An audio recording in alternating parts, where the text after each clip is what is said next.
Welcome to Fiction Audiobooks. If you enjoy the content, like and subscribing would be greatly appreciated. If you have any recommendations for novels, comment below. Please join my Patreon at https://www.patreon.com/fictionaudiobook.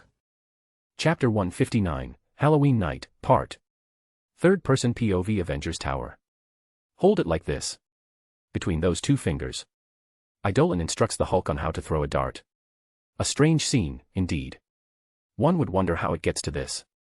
It started with the Hulk being unleashed by Bruce Banner, and if anyone expected chaos and confusion, they were proven wrong pretty quickly when the Green Giant just stayed still after roaring. It was awkward. The silence, the people waiting for something disastrous to happen. The Hulk roared again, and panic almost spread among the normal guests, but Harley intervened with a Hulk. Use words. She scolded him like a babysitter, and he really stopped. After that, it was just a question of Eidolon doing the first step in talking with the big guy and then the other heroes, and eventually, the Hulk's presence is not weird anymore. The game of darts happened because a problem appeared pretty early with the Hulk. He is big and strong, that much is obvious. But like a kid, he is clumsy and also doesn't know how to control his strength. This combination is problematic. Betty, Harley, and Jennifer could keep him from walking into things, stopping him from clumsily destroying the party, but if he can't control his strength, he would not be able to interact with anything that can't go on. So, seeing a lot of bar games at one session of the party, Harley suggested playing those games and asked Eidolon to instruct the Hulk. The first choice, the game of pool, didn't go well. The balls are vaporized, and the Hulk snapped his stick when Eidolon put all the balls in the hole with one move. Let him win. Jennifer suggested. He needed to learn to deal with frustration. It is Harley's answer. And that is how they got here, playing darts. The Hulk got better, being able to hold the fragile darts without breaking them. Eidolon increased the size of some to him, but it is progress nonetheless. Not gonna teach you how to aim now, just throw it to get a feel of your talent. Eidolon says and steps back, giving space to the Hulk. The Hulk raises the dart hesitantly. Yeah, like that. Remember that you are pretty strong. Move only your forearm. Eidolon gives tips while the Hulk aims. The Green Giant finally throws the dart. Whoosh crack. The dart cuts the air like a rifle shot and goes straight through the wall, leaving a hole in it. Eidolon, quick as ever, creates a small wormhole and puts his hand inside, bringing back the dart that was flying through the sky of New York before it hits anything or anyone. Well, at least you know you should use less strength. Eidolon comments with a neutral voice. And your aim is horrible. Tony interjects, making fun of the Hulk without any fear. Look at that hole. A car apart from the target. The Hulk looks at him angrily and huffs, but doesn't do anything this time. He doesn't want to be admonished by Harley again. Eidolon fixes the wall before telling the Hulk to try again. You know, that power is neat. How much would you charge to repair something if I call you? Tony asks. I am not a handyman. Eidolon replies with a deadpan voice, my time is too valuable to repair your failed inventions. Hey, it happens less than you imagine. Then you are inventing wrong. You have a point. But I am just that good. Tony brags. Whoosh. Another dart flies, and Eidolon grabs it before it can even touch the wall. Less strength. He advises before giving back the oversized dart to the Hulk. Maybe try moving only your wrist. Betty suggests beside the Hulk. She was one of the few that was not afraid of him since the beginning. That is good advice. Jennifer nods. I think we should take him to have a brawl to spend some of this strength. Thor suggests with a big smile. And that is a horrible one. Jennifer points at him. Thor opens his arms, confused why his excellent suggestion was shot down that quickly. I think it's a good idea. Eidolon comments to support his friend. See. Thor points at him with a big smile. But not today. Maybe one day we can take a weekend traveling to somewhere in the Nine Realms and take the Hulk. He suggests to Thor. That will be glorious. Thor almost roars to the ceiling. We can hunt. Drink. Fight. And the Wom dash, he caught himself before he said anything. Looking at him is Jane Foster, her gaze chilly. Sorry, force of the habit. Thor gulps nervously and says sheepishly, the last time I went on a trip like that, I was younger and single, and stupid.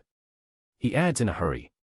Seeing his nervous and honest expression, Jane can't stay angry with him and shakes her head before forgiving the god of thunder by the slip of his tongue. You are all invited. Thor smiles widely after being forgiven and gestures to all the heroes around him while hugging Jane's waist. No thanks. The women share the same sentiment of small disgust at the offer. It sounds like a very dangerous hiking trip. Darcy says. I am strange to think it would be fun. Jennifer is a little different from the rest. It is probably your gamma hormones. Darcy suggests. Gamma hormones, is that a thing? Jennifer turns to ask Bruce, but he is the Hulk now, and the gamma hero has no knowledge about gamma radiation. Let's hope it is not. Imagine that time of the month. Tony says while winking at the guys. Some laugh, the smart ones just look forward and wait for Pepper to punish Tony. Whoosh whack bam. Another dart, and another hole in the wall. It at least hit the target. Not dead center, but it's progress. Idolin comments. This time, he saw the trajectory and decided to let the dart hit the target, even if it would cause destruction. You are improving. Great job, big guy. Harley stands on her tiptoes to pat his head with some difficulty. The Hulk huffs again, but this time with a proud smile. Maybe we should move to the basketball hoop. Idolin suggests that one you will really need you to control your strength to score. I don't think the structural integrity of this tower will hold on. Idolin says in a deadpan voice while the Hulk and Thor sit in front of each other to have an arm wrestling battle. Who has this idea again? Tony, and it is his tower. Natasha says in an equally deadpan voice. And I think we all should listen to Idolin. Pepper declares he is obviously the voice of reason between you idiots. She then turns to Tony, who just opened his mouth to say something. Do you really have an argument against it? She challenges.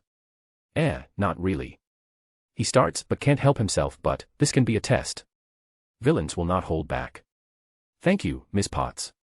Idolin accepts the praise to stop the couple from fighting. Don't be fooled by his act. Shago says in a loud voice, he does a lot of idiotic things too. Idolin turns to her, thank you to you too. His tone is sarcastic, and she raises her glass at him with a triumphant smile.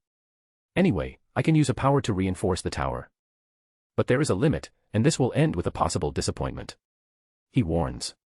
Disappointment to him, you mean? Thor brags while laughing, sitting in front of the Hulk and putting his elbow on the table. Hulk is gonna destroy Shockman. Hulk also puts his elbow on the table. Idolin sighs loudly and crouches down to touch the ground. Everyone sees a wave of light being emitted from his hands, almost like it revests the ground, giving it a metallic sheen before disappearing, and then he stands up.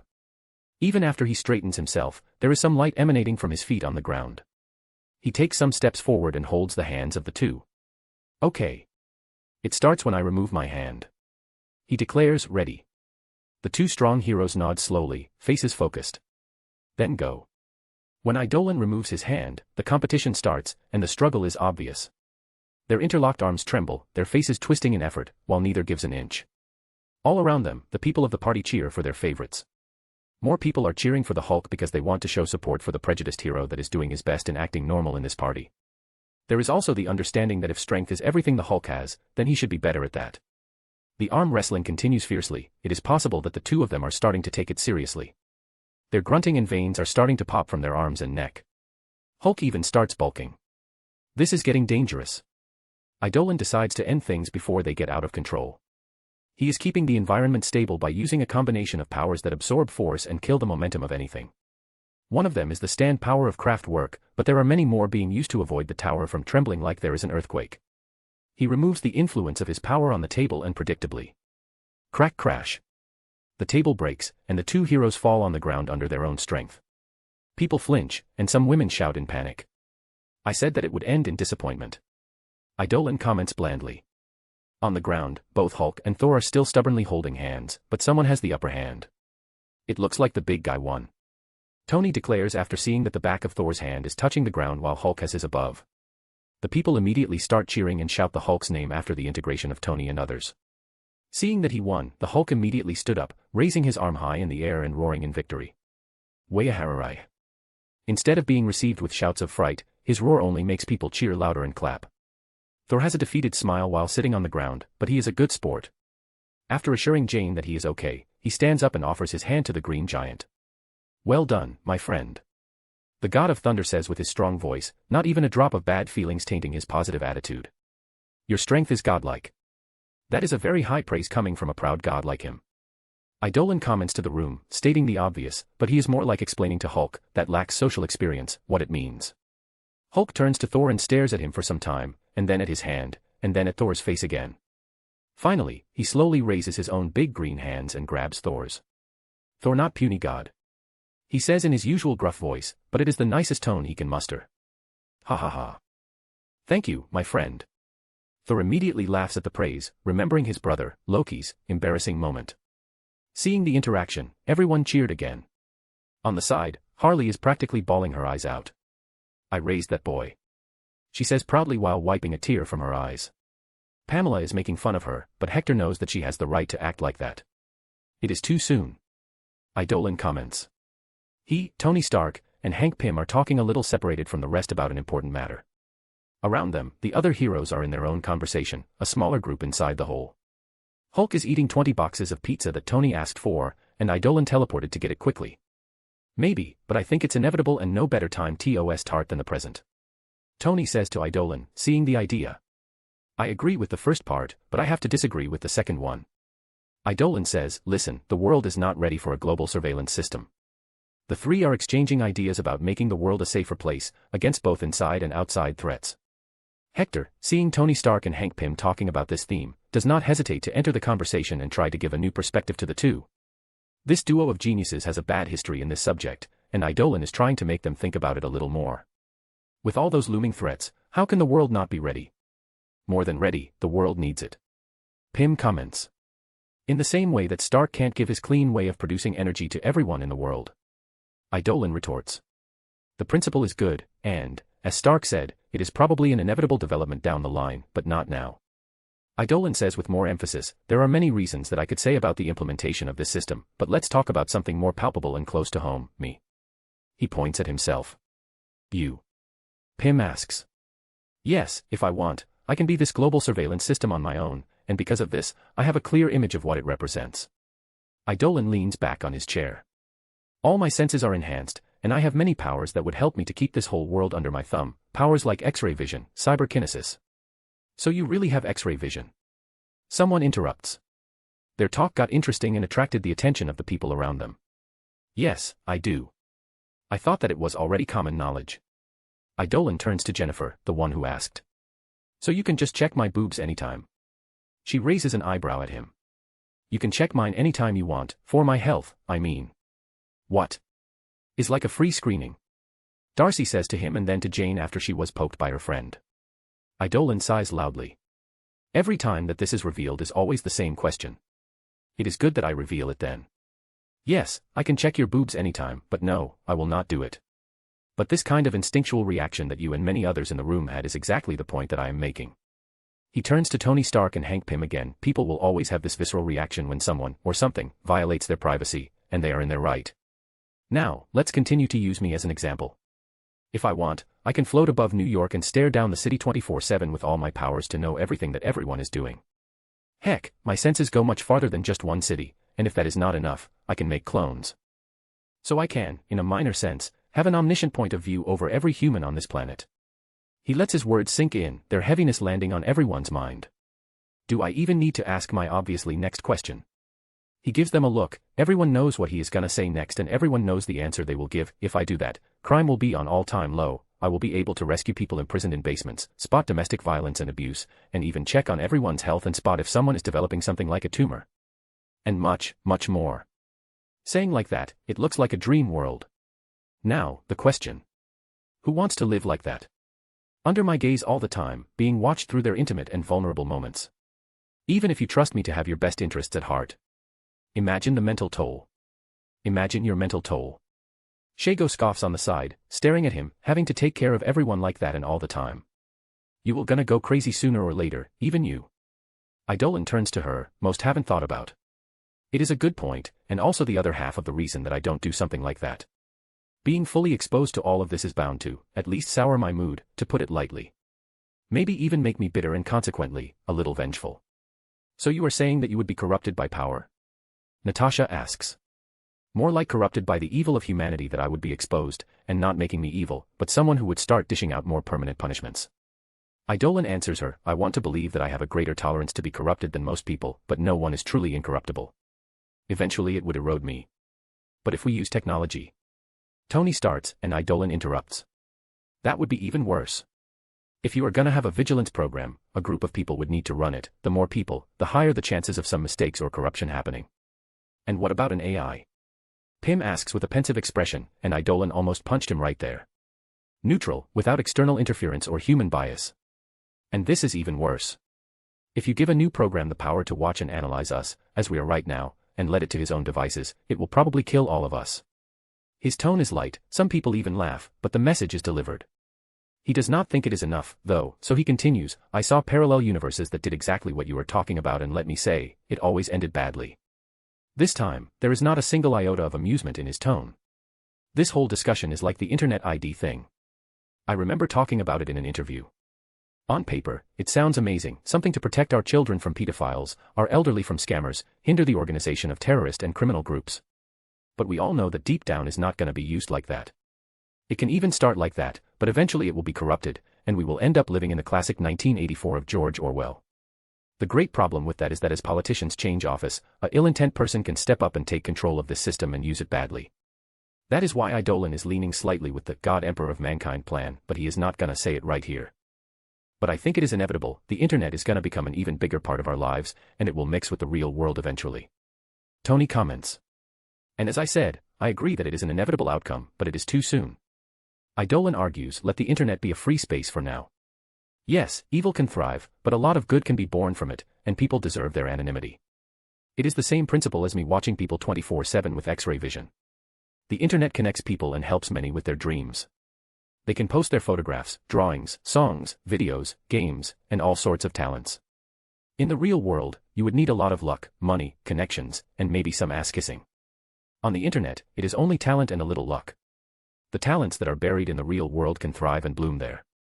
And I don't even need to talk about how easy it is to study and get information on the internet. People will be able to create their own opinions based on their own research instead of relying on mainstream media. I agree with you, and I don't want to be that guy, but there is a real concern about what children have access to on the internet. Hawkeye, the secret father of the group, says to Eidolon. I agree, but that is a parent issue, not something that should fall solely on the hands of the government, or ours. Eidolon retorts, the thing we can do is protect them while allowing everyone to keep their freedom and privacy. Instead of putting everyone into a bubble like control freaks, we should let them stumble, trip, and scrape their knees before helping. Unfortunately, that means that not everyone can be saved, but it is a better alternative than what the world would turn to. It will be more work for us, but the easy part is not always the right one. In truth, it is rarely the correct path. At first, heroes got so eager about the things they can do that sometimes they don't think about whether they should do. Helena comments on the side, I feel sad for all the people suffering in their homes that Eidolon could save if he were a much more busybody hero, but you can say that is a necessary sacrifice.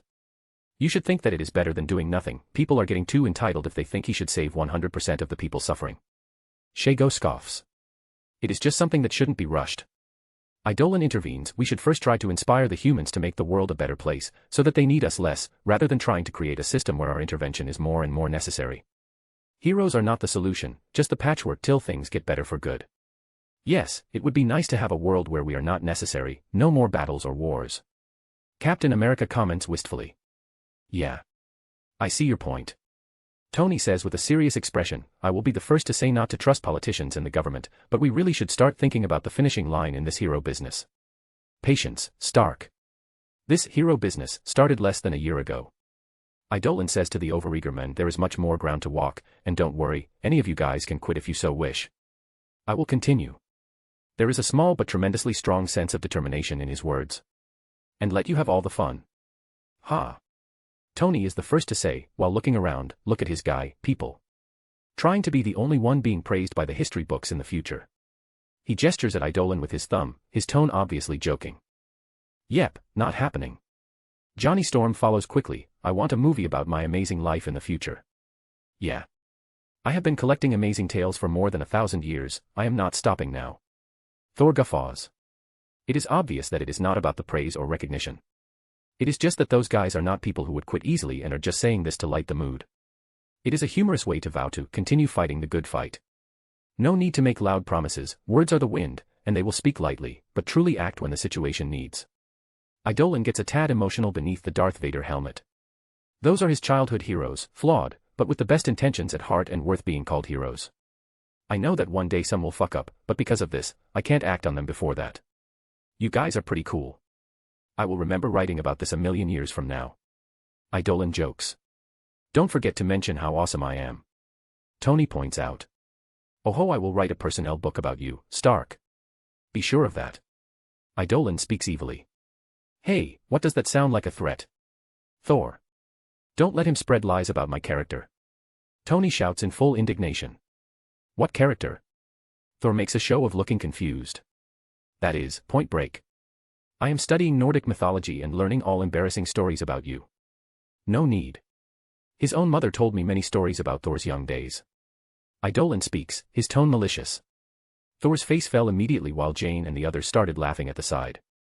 Yes. Tony vibrates with excitement. Freya, right. I will make a temple for this woman. So, there is this time that Thor had to dress like a woman. Midtown High. Okay, my social battery is empty. Hector informs, making Mary Jane laugh. Already. The night barely began. She teases him as the two sway at the slow rhythm of a romantic song. Your social battery is too small. It is the price for having. He starts by speaking normally, but then he puts his face close to her ear to whisper, a large stamina in bed. His tone is husky. Hector. Mary Jane tries to act scandalized, but there is a big smile on her face as she looks around, as if anyone would hear them. You are impossible tonight, she slaps his chest. And whose fault is this? He gives her a rogue grin. Not mine, of course. She huffed exaggeratedly, I am a pure and innocent woman. The sarcasm dripping from her voice. Well, it is not your fault entirely. He admits. Right. You, that is in heat or something. Only 90% at fault, the rest 10% of the blame lies completely on this tight bodysuit. He says and gives a quick squeeze on her but before his hands slide off to her waist again. She jumps quickly and looks at him with eyes full of admonishment. In retaliation, she hugs him tighter to dance and bites his collarbone. She can feel the rumbling of his chuckling through their contact, and Mary Jane decides to enjoy it better by putting her face on his chest so that they can continue to dance. Beyond the teasing full of innuendo, which makes her feel wanted and sexy, they can always have those calm and relaxing moments with each other. She is glad that their relationship is like that, the variety. There are moments to be their horny young selves, and there are moments of companionship. I think I lucked out. She confesses to him, almost hesitantly, jackpot. Oh. He doesn't need her to explain what she means, he understands. Luck requires action, a leap of faith. I am glad that you gave me the chance. He says softly before kissing her forehead. She nods and hugs him tighter. They continue to slow dance till the song ends, the DJ switches to a slightly more animated beat, slowly bringing the crowd back into the mood to dance hard. Come here. Mary Jane pulls him away from the middle of the dance floor. Knowing him, he already thinks that he danced enough to humor her, so they can take a break. She guides him to the drinks, and she pours him one of the beverages he pointed out earlier that are not spiked. You dealt with it pretty nicely. She comments as she takes a sip. He raises an eyebrow. With Liz earlier. Good job. She gives him a playful thumbs up, but deep down she is serious, she just doesn't want to look insecure. Don't think much about it, nothing worth praise. He shrugs without a care. I think it is worth praise. I would never let her disrespect you like that, much less help with it. He rolls his eyes. Oh, you are thinking just about being direct in refusing her light flirting. Hey, that was not about it, my love. Hector pulls her into a one-arm hug. If it was just a harmless flirt, I would just play oblivious and let her talk alone, but she was targeting not only me but you. Bitch think she gonna disrespect my woman like that. As if. He scoffs before kissing her temple. Mary Jane hasn't thought about that, she guesses the two saw that moment from different perspectives. To her, it was a moment of jealousy because another woman was giving attention to her boyfriend. To him, it was disrespectful to her. He was thinking about her feelings first. You are strange. She says with a lost expression. Maybe I am. He doesn't argue, considering it a compliment. Don't you like it? He asks with a smile. I do. She smiles back, and the two kiss. It was nice and romantic, without any physical depth, but with a meaningful significance. And obviously the universe will not let them have this moment for long. As Hector enjoys the soft lips of his girlfriend, his sixth sense tingles slightly. It is not his danger sense, but his spider sense, so the danger is not really dangerous to him, but it means trouble to the people around. His eyes shot open, first seeing Mary Jane's face from close, while the world slowed down to almost a stop. His brain goes into overdrive to identify the threat. Mary Jane is here, after all, he will protect her. His senses, powers, and abilities of his power systems work together to understand the situation, and when he finally gets it, Hector can only think. Is he an idiot? The Green Goblin is about to blow the ceiling to enter the gym, his pumpkin bombs already thrown. Hector knows very well that this is not Norman Osborn even before he uses his X-ray vision to see under the mask. What is the point of even wearing the mask? Anyone would suspect that Harry Osborn is following in his father's footsteps. And if he was able to spin a tale, say that someone stole and is using the technology and serum, or that his father came back from the dead. The guy is attacking his own high school. He is basically creating proof against himself. Hector eyes Mary Jane carefully as the two stop the kiss. The pumpkin bombs are almost exploding. She is radiant under the low light, smiling at him enchantingly, leaning her head on his touch as Hector's thumb caresses her cheek. Beautiful women. He sighs mentally, the greatest source of conflict between men. Boom. The ceiling explodes, and people immediately go on high alert, shouting and crouching down.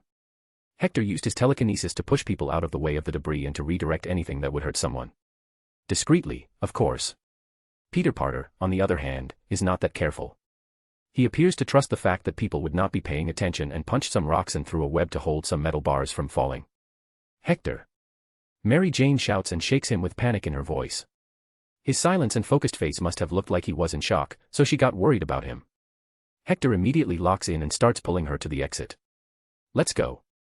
He will let Spider-Man deal with it because the hero is more than capable, deciding to maybe assist from the shadows. No need for Eidolon to appear. It is a little annoying to act like I am scared or worried. He thinks, his face a little too calm as he forces his way out while holding Mary Jane's hand. Because everyone had the same obvious idea to escape, the exit is crammed, and people are pretty much stuck. That is why we had those evacuation trainings. Hector. Mary Jane whimpers fearfully, being squeezed by the other students. Seeing that, Hector uses a little of his strength to pull her to him and carry her on one arm while moving forward. His masterful footsteps and expert application of force in certain moments allows him to make great progress while carrying his girlfriend. He finally leaves the gym and starts running through a corridor, the emptiest of all of them. While everyone is running to the parking lot, he is going even further inside the school. Shouldn't we be running in the other direction? She asked while holding him tight, forgetting about using her own legs while on his arms. It is a villain trying to create chaos, we should avoid the crowd and take the long way, in case he wants to kill people. It is what he says, but he is lying. If he is right, and Harry is acting motivated by petty feelings of jealousy, he would follow them, and the other students will be safe. Sorry for the inevitable traumatic experience, Mary Jane, but I can protect you, you are really not in any danger. And exactly like he predicted. Ah. Mary Jane screams after looking back and seeing the Green Goblin pursuing them on his glider. Hector. He makes a show of looking back, we are very unlucky. He says and runs faster, turning right. What are we gonna do? She shouts, very afraid, despairing even. Run and hope for the best. He says with fake struggle in his voice.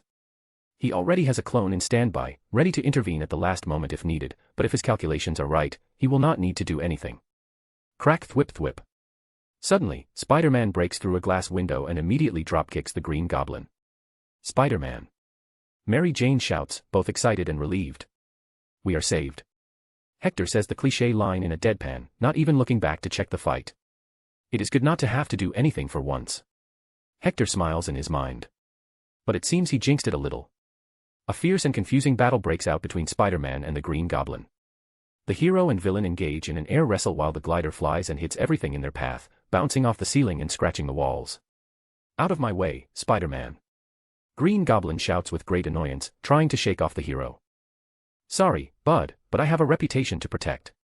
You just fell into my web. What sort of arachnid-themed hero would I be if I let you escape? Spider-Man quips while his feet are glued to the goblin's back, webs leaving his shooters, trying to restrict the villain's movement, and aren't you dead?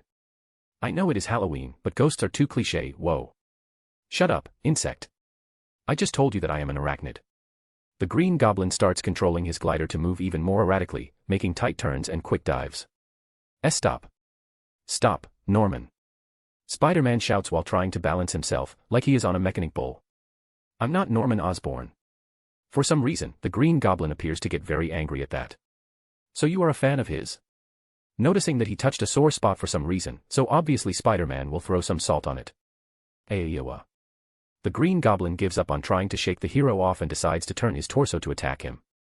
Things escalate into a fierce battle, fists are thrown from both sides, powerful enough to make their necks jerk back when they are hit. Spider-Man, though, was hit much less than the Green Goblin. His spider sense helps him greatly, and he also has more experience over his foe. Peter is mostly hit with body shots that are unavoidable, thanks to the close distance. Beep beep. Seeing that he is losing, Green Goblin throws all caution to the wind and pulls a pumpkin grenade from his purse. Peter immediately goes on high alert, remembering how powerful those things are. His hand flew to the goblin's wrist. Another dispute of strength begins, one trying to force the hand of the other open while the other seems to be trying to explode the two together.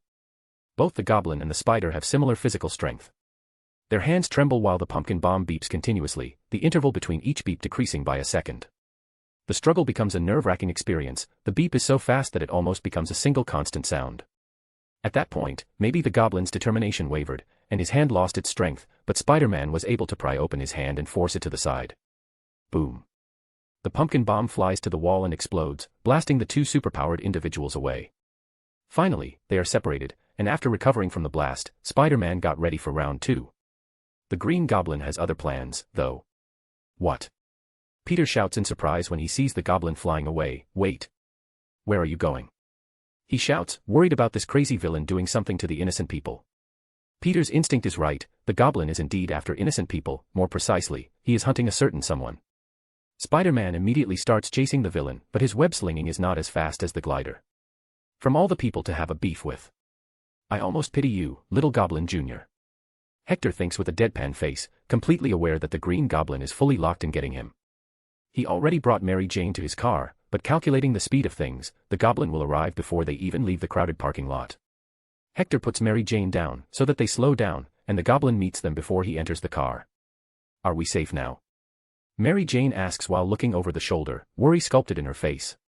Hector can't help but chuckle, I think you jinxed us. He says, knowing very well what is about to happen. And as if he timed it perfectly, the Green Goblin really emerged from another wall that exploded. Mary Jane once again screamed in fear, hugging Hector tightly. Because her face is buried on his chest, she hasn't seen the way Hector's eyes changed, getting sharp while staring at the villain. I have been very patient, Little Goblin Jr. But you coveted my woman long enough. D. The goblin shouts with a great amount of anger. Kaushik blades left the glider, glinting at it, and approached the couple at high speed. Hector's frown deepens, and his eyes narrow. Ironically, losing to Spider-Man would have saved you. He is ready to reunite father and son in hell, or in the goblin force, anywhere far from him. But Hector was stopped in his tracks when Mary Jane suddenly turned his back on him and adopted a protective gesture, uselessly shielding him from the villain. Hector's eyebrows shot up seeing that. He is not the only one. Harry growls angrily and speeds up, going to impale the two lovebirds with his blades. Thwack. That is never gonna happen though. Hector quickly pulls Mary Jane behind him, and a little to the side, and raises his leg high in the air with a little jump. His right leg is raised, and the villain goes face first into the sole of his foot. The goblin was hit, forced out of his glider, and the momentum makes him spin on himself almost comically while he rolls on the ground in a pathetic way. Mary Jane didn't see exactly what happened, but the outcome is shocking enough to make her mouth go agape. Come. Hector calls her attention and pulls her away while Spider-Man finally arrives to engage the Green Goblin, who is just recovering. He doesn't waste time throwing large quantities of webs at the disoriented villain. As Hector carries Mary Jane away, he smiles wryly. Well, this humiliation will burn him more than the fires of hell. To Harry Osborn, even with the advantage of the Goblin Serum, he was made a fool by the normal guy who got the girl he wanted, in front of the girl he wants. It will sting his already bruised ego forever. As the two enter his car, it is possible to see Spider-Man easily defeating the Goblin after getting the upper hand. Peter was not only overall better than Harry, but the villain lost his glider and the initiative in the second round. The tires screech as Hector drives away quickly, cutting through the traffic like a heist escape pilot. The drive is quick and silent. Hector stopped in a more calm area in their neighborhood. After he turned down the engine, the only sounds that could be heard were Mary Jane's heavy breathing and her fast-beating heart. Wow. She breaths out, adrenaline through the roof. Now you know why I don't like parties. Hector jokes. That was so ridiculous and sudden that she turned to him, staring silently, before she burst into a fit of giggles that rapidly evolved into a laugh. Her voice is filled with relief and disbelief, amusement and exasperation. Hector is also chuckling a little, but Mary Jane is laughing so hard that she is almost out of breath, her nerves coping with what just happened. To calm her and remember that he is here, Hector held her knee while she had her moment. Fuck. That was ridiculous. Right. What way to end the night. She paused suddenly, staring at his side profile intensely. Who said the night is over? She smiles slyly.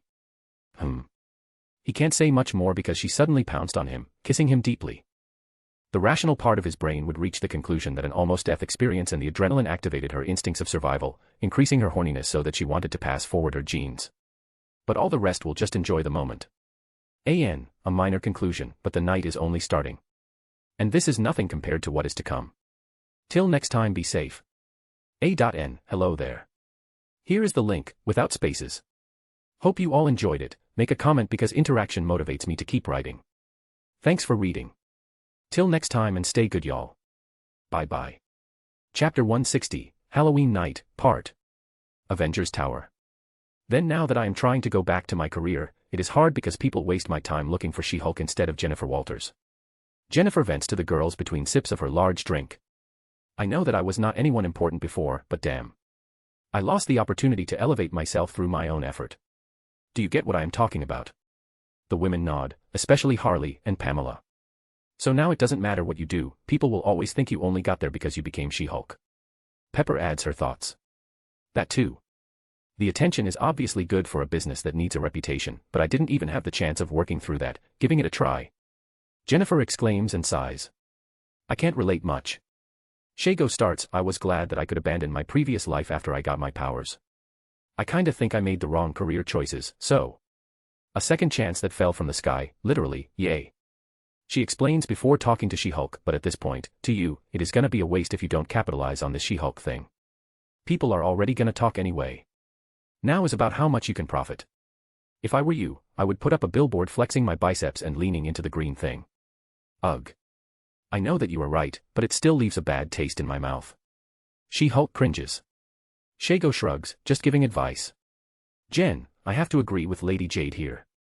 Even though people would come from the She-Hulk, they would only stay if Jennifer Walters were a good lawyer. Natasha starts speaking. You only need to work hard to get back your reputation on the path that you want. Maybe you guys are right.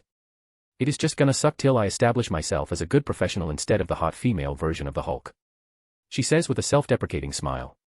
Yes, it will be, but eventually, you will get through it. Pepper speaks after taking a sip of her drink. When Tony put me as CEO, you all can imagine what the people thought about me getting the position and why I am so trustworthy to Tony. They all snort and roll their eyes in unison, easily guessing what everyone thought. But I just did my work without taking any bullshit, and eventually everyone understood that I was qualified for the job. Pepper concludes. Everyone? Pamela asks slyly. Everyone who remained after I fired the stupid assholes. Pepper scoffed. There are always some combative idiots that didn't stop challenging me. So I need to show that I am not a pushover, or I would not have survived as the CEO. You go, girl. Pamela praises with a smile. I would have done worse than simply firing some pigs that disrespected me, to which their own, I guess. Pepper laughs nervously at the former villain's words. Conciliating the normal career with hero business must be challenging. Janet Pym says, in my case, the two are more or less connected, so. I get it. Susan Storm nods. Some extra responsibilities are added to my life, but deep down I still work and study the same things from before. I guess that it goes with every aspect of civilian life, not only career. Helena finally speaks. It is hard to balance the two worlds, dangerous even, in some cases. Time is the worst to manage. You start putting aside social interactions, friendships, love. Ugh, don't even remind me. Jennifer groans, because I will probably break someone I am still holding back, but damn, I am horny. Jen. Susan exclaims, scandalized. What? It's the gamma hormones. She-Hulk jokes. You can't blame it all on those recently discovered and not proven hormones.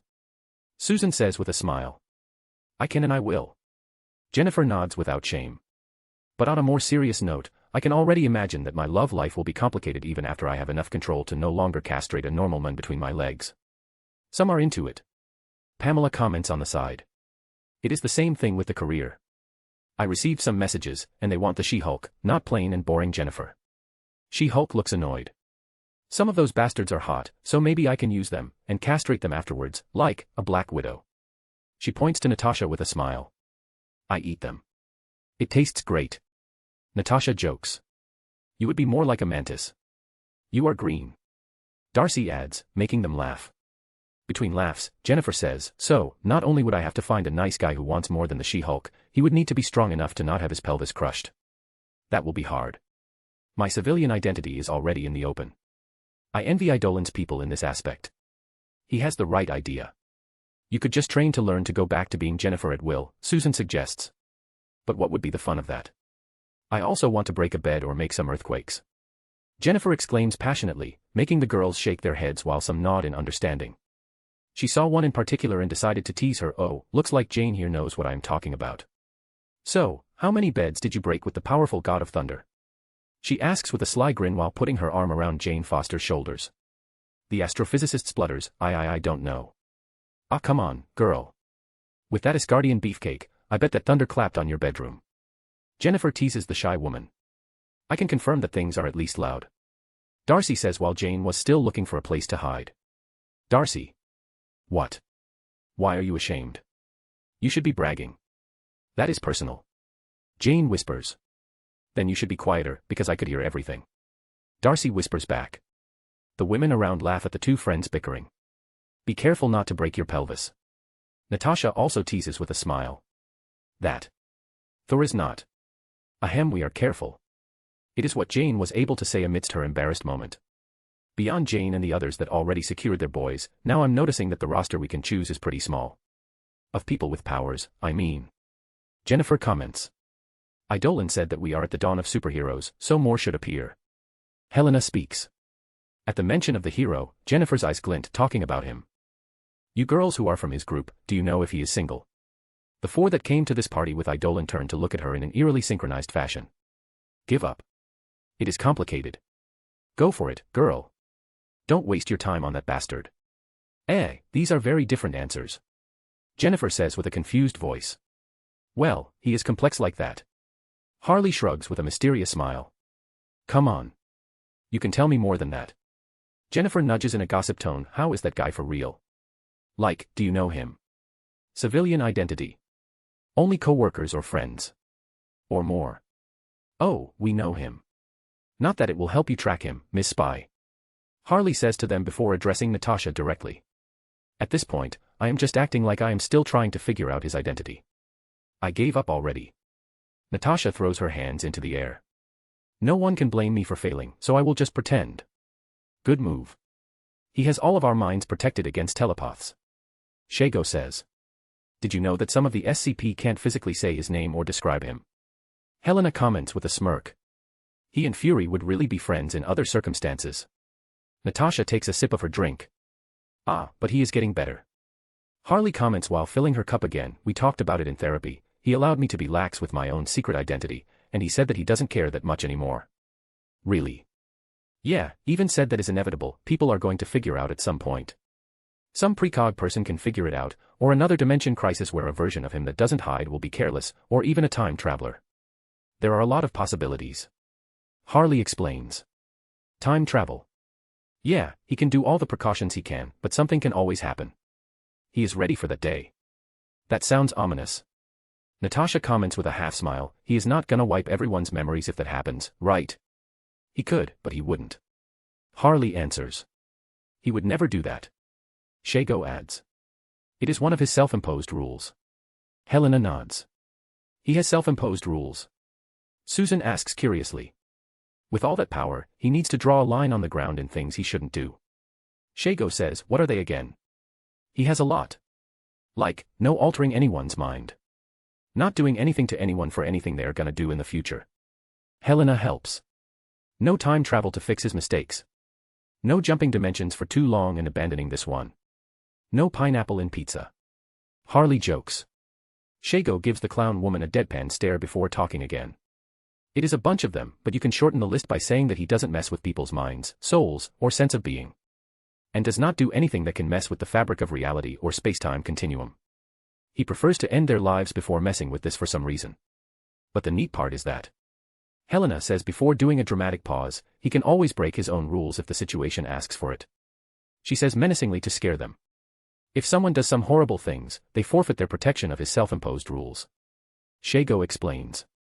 So do not get caught killing babies or anything like that. I saw him altering the memories of a guy who beat his sick old mother to death by changing the face of every woman he slept with in his life to the face of his mother. The guy can't get a boner anymore. Harley laughs. Damn. Darcy exclaims. It is when he goes Old Testament on them before bringing them to justice. Shago laughs. That is horrible. Susan says, a little shocked. Ah, beat it, Barbie. Shago rolls her eyes. From your ivory tower, you can't see it, but he goes waist deep in all the horrible things humans can do, and only does what he does to protect the ones that couldn't protect themselves. Do you think a normal rapist can hurt him? Obviously not, he traumatized them, going against his own morals, so that other people would not suffer anymore. I, for once, think he doesn't go hard enough. Like that 40-year-old guy that was marrying an 8-year-old girl and was gonna consummate his marriage in the same night. That made Susan's stomach churn. He just turned him into a little girl himself and threw him in a house with similar people to him. In the end, it was just a scare, and Adidolin saved the guy at the last minute. I would not. Her tone is hard at the end. Susan gulps. I understand the anger at the situation, but the law dash. Oh, he respects the law, it is what prevents him from killing a lot of people. Shago says in a condescending tone. But what should he do when the law allows those atrocities? Or when the law fails? So, just some pranks on those bastards is a low price they pay. Shago knows that in some cases he does more than simple pranks, but she is not gonna say anything. As a lawyer, I have to condemn any and every act outside the law or against it. Jennifer starts, but as a human and woman. Can't say that I disagree. I saw some shit too, there is a minority of humans that. Geez, the chair is letting them out easy. She says somberly. They can't disagree with that. Any person with a minimum of empathy would feel sorry for victims of brutal crimes and anger against the perpetrators. As long as he doesn't go too far. Peggy Carter finally comments. She is old and has seen things, so she can understand. Many times, she always wished for more power to do more. Don't worry about that. Harley laughs, that guy is the restraint in person. When compared with what he can do, someone would even say that he is a little too passive. Shago sighs. Changing subjects, I wish he didn't have all of this restraint. She-Hulk bit her lips while looking at Idolin across the room. Mama would like him being active in my pants. She says to light the mood. The girls groan and laugh at the sudden change in the conversation. Really? Susan shakes her head with a smile, you are unbelievable. You can't blame me for thinking about it. She-Hulk gets defensive. The guys that can match this are Thor and Ben, who are in relationships. She points at Alicia and Jane, my cousin. Gross. And him. Everyone has to admit that the guy is a catch. There is that new guy. Darcy points out, Wonderman. He shoots energy blasters, but he is also pretty durable and strong. Natasha adds. We can introduce you to Gigantomachia. Shago says with a smirk. I don't think Machia is interested in those things. Helena laughs. There are other options in the SCP, do you like hairy guys? Harley asks. I don't mind, but why so eager? Jennifer smiles widely at the women of the SCP, want to keep the guy all to yourselves. Unfortunately for Jennifer, her teasing is useless against someone shameless, and Shago learned to be shameless with Hector. Something like that. Shago replies with a straight face, I mean, customizable dick, multiplication, infinite stamina, and the things he could with his tongue. I would be a fool if I let that escape. The vibrating Hydra tongue. Harley declares with crackle, entering the joke. The women around started blushing and thought they were joking. Jennifer laughs loudly, and Darcy asks more. Can't believe that Beast has such a pristine reputation. Pamela rolls her eyes while seeing that. No one thought that Idolin was really banging all of them, except for Helena. Now that we are on this topic. Natasha starts with a smirk, so, Peggy. How was it to get acquainted with Steve? Are you teaching him some modern techniques? She wiggles her eyebrows. You, the woman says in unison while Peggy holds back a blush. Across the room, Hector decides to stop eavesdropping on the conversation. And they say we talk about dirty things, women are worse than men. He shakes his head before entering the conversation in front of him. Instead of putting everything in charities that are not all that, we should reserve most of what is gained from selling merch to reimburse the people who have their properties destroyed in our fights. Insurance is a scam, after all. Bayville High School. The Halloween party around here is happening without any trouble for now. That is the most low-effort costume ever, Kurt. Jubilee jokes again with her blue friend. You call it low effort, but I call it smart. Kurt replies with a smile. He simply turned off his hollow watch, stopped disguising his appearance, and showed his true blue self to everyone. And I am hiding my tail, that should count for something. Ha ha ha. If there were a contest, you can't accept any prize. The group of X-Men doesn't mingle too much with the party. The truth is that they don't have many friends outside the Xavier Institute, even when they study at this high school. Their secrets and responsibilities as X-Men keep them at arm's length from everyone else. If not for the younger kids in the institute, they would have had a private party in the mansion. Anyway, it is not like they don't have any friends at Bayville High School, they can still enjoy the night like any other teens, without worrying for once. Girl, let's dance. Kitty pulls Cassandra to the dance floor after noticing the girl just looking around. Did you ever come to a party like this? No.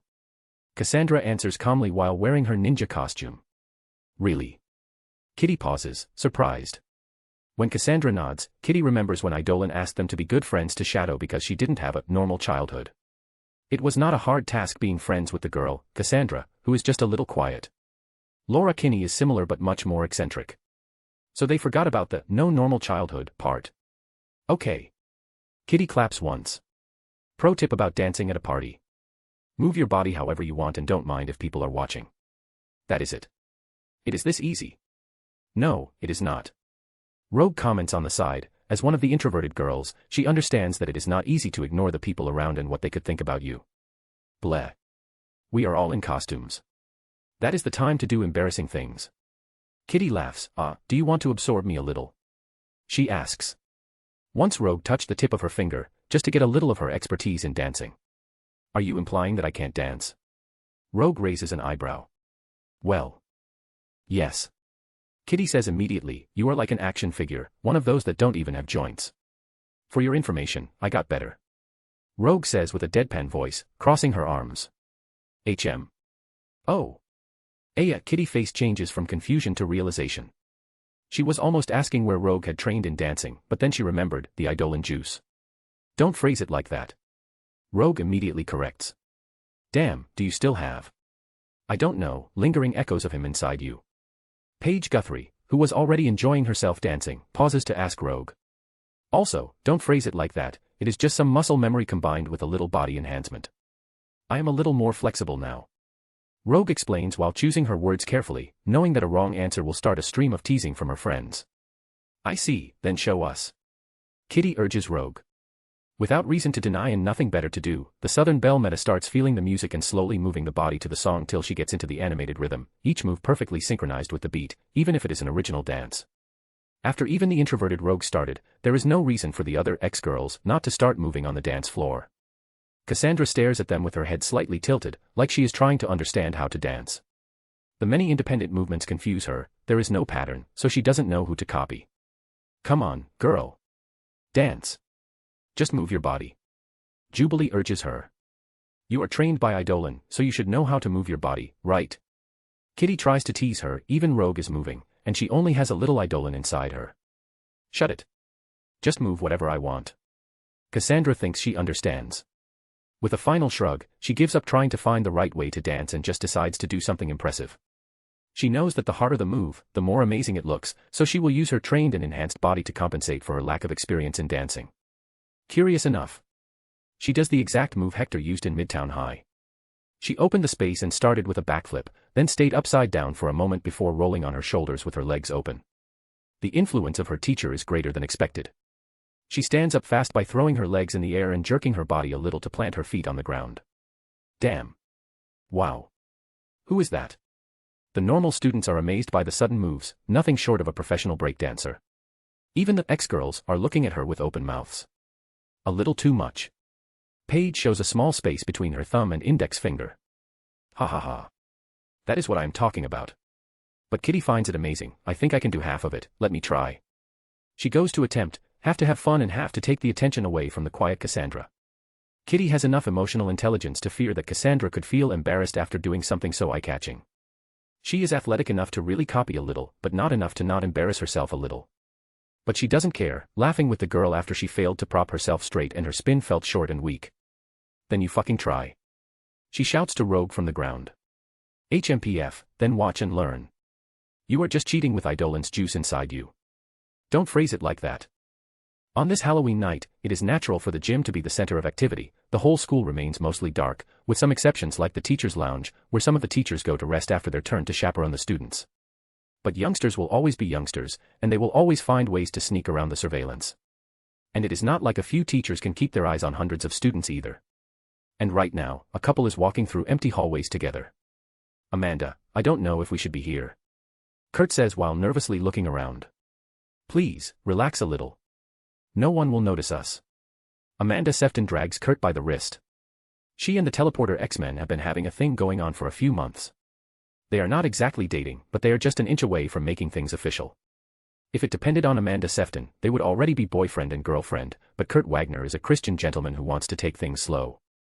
And there is also the issue of him being a blue demon-looking meta. Luckily for him, she is patient enough to wait while he makes up his mind to break up with her or tell her everything. That is the main issue for Kurt. If he is gonna commit, he is gonna go all out and tell the truth from the beginning. That is why the first step is such a big one for him to take. It is Halloween night, Kurt.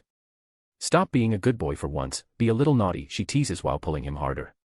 He can't deny that he is being affected by her. How could he not? Amanda is a beautiful girl whom he has a crush on. A lesser man would have already lost control. Where are you taking us?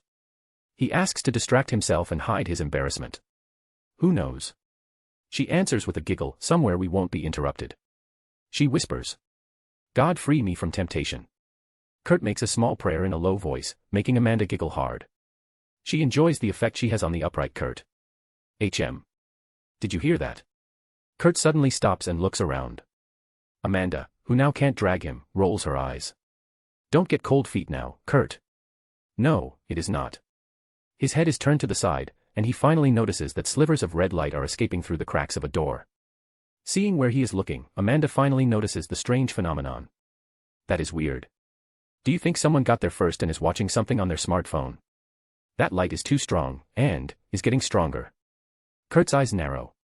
That light is giving a familiar feeling, like he saw that tone before. What would not make sense, tons of red are too common to invoke this feeling in him. As he is debating whether he should ignore or check on it, the door is suddenly forced off the hinges because of a huge force. Bam crack. Ruewer. A purple monster with a horse head, horns, and a humanoid body pokes half of its torso through the destroyed door. Ayowa. Amanda screams in terror, seeing that monstrosity. Is that a demon? Kurt's eyes are wide while he tries to see behind the monsters. From the small spaces, he can tell that there are more of them behind him. Cracks appear in the wall, like the room is ajar about to break because of the overcapacity. Boom. The wall finally can't take it anymore, exploding and propelling debris mixed with dust in all directions. Kurt winces and throws himself to hug Amanda. He hesitated only for 1 second about whether he should use his power, but he would never bet her safety, so he carefully teleported only a few meters away to be farther from the blast. Bamf. He also threw himself on the ground while covering her with his body to shield Amanda from the small pebbles that could hit them. Kurt. Amanda. Kurt calls back, worried that she is hurt. Are you okay? What is happening? Trouble. Let's get out of here. He pulls her from the ground and starts dragging her away. What a bad time. I need to warn the others. There is a sea of monsters emerging behind them, too many to be contained by that small room. Some start following them, but most of them disperse in all directions. While Kurt is worried about his friends, Amanda, and all other people in possible danger, he is not paying attention to his tail, which was previously tucked into his pants. Now his tail is moving around as he runs. And Amanda is looking at it as she is dragged by him. It took some time for the demons to be noticed, which is due to the fact that most of the people are concentrated in the gym, with loud music and the vibrations of people dancing. Inside that little chaotic place, not even the trained X-Men noticed before it was too late, when a bison demon busted through the double doors. The shocked silence lasted 3 seconds before the first scream of panic cut it, and with that, it spread through all the students. People started running away from the demons, slamming into others and generating chaos. The X-Men are trained enough to react pretty quickly, but there is still a small problem. Jean. Disguise us. Scott shouts to the redhead psychic. They can't use their flashy powers while surrounded by their classmates and other students. I can try, there are too many of them. Jean replies, closing her eyes, a big frown on her face as she brings her fingers to her temple. Don't expect me to help in the fight. It will be enough. Scott says, his hand already brings his visor from the pocket on his jacket and exchanges it with his glasses. They don't have time to suit up, but if Jean uses her telepathy to confuse everyone's minds and cast an illusion over the X-Men, people will not discover they are metas. She trained, so she should be capable of doing that, or making everyone ignore it by riding in the chaotic situation, amplifying everyone's lack of focus. In the worst-case scenario, the professor can later erase everyone's minds to protect their identities. The first to make a move was Cassandra. Amidst the chaos, she really moved like a shadow, invisible and untouchable, delivering a punch at the demon that just barged into the gym. Thwack. The attack was precise and sharp, with minimal dispersion of force, sending the demon flying back in the corridor where it came from, hitting the demons behind him, and revealing that there are many more from where this came from. I had my fill of demons in the limbo. Kitty tries to joke while more and more demons appear. Let's hold them here while the people run in the other direction. Scott shouts and starts blasting the demons with his eyes. Thermopylae. Rogue shouts while jumping to punch a flying demon, and the landing is close to another, so she grabs his tail and spins him to throw him back in the corridor. What? Paige asks in confusion as she removes her own skin to reveal a metallic body underneath. Ah, I spent so much time on that costume. She whines. Is the battle wear? Whatever, just use the fact they came from a straight passage to our advantage. Rogue starts explaining, but gives up as another demon tries to sneak up on her. Good idea. Hold the ground here. Scott commands while the X-Men disperse a little to deal with the wave of demons. The strategy is good, but there is a problem. Outside too. Shadow says to them and immediately disappears in a blur.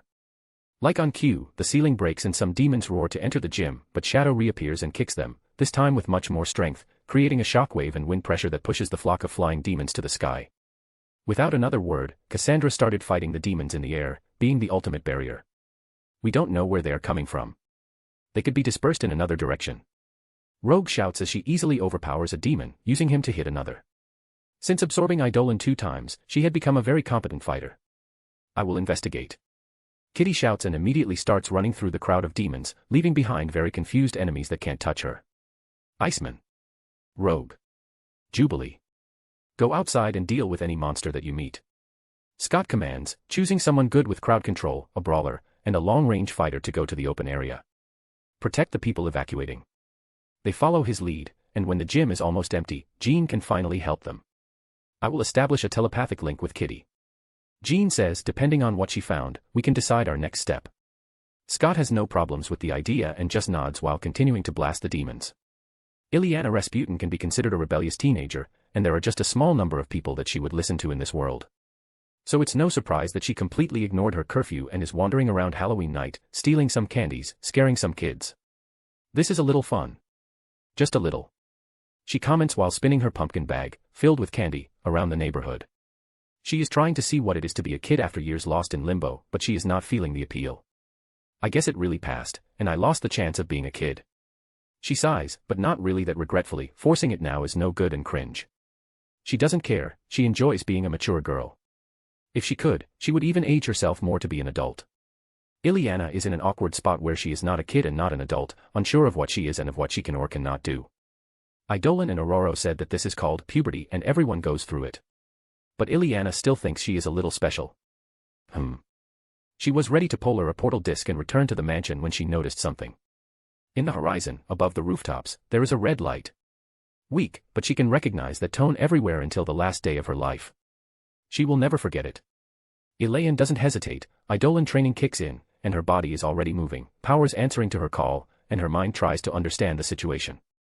That direction, the high school, the party. A portal disc opens in front of her, and she disappears on it, leaving her candy behind, the pumpkin bag losing its place to her soul's word.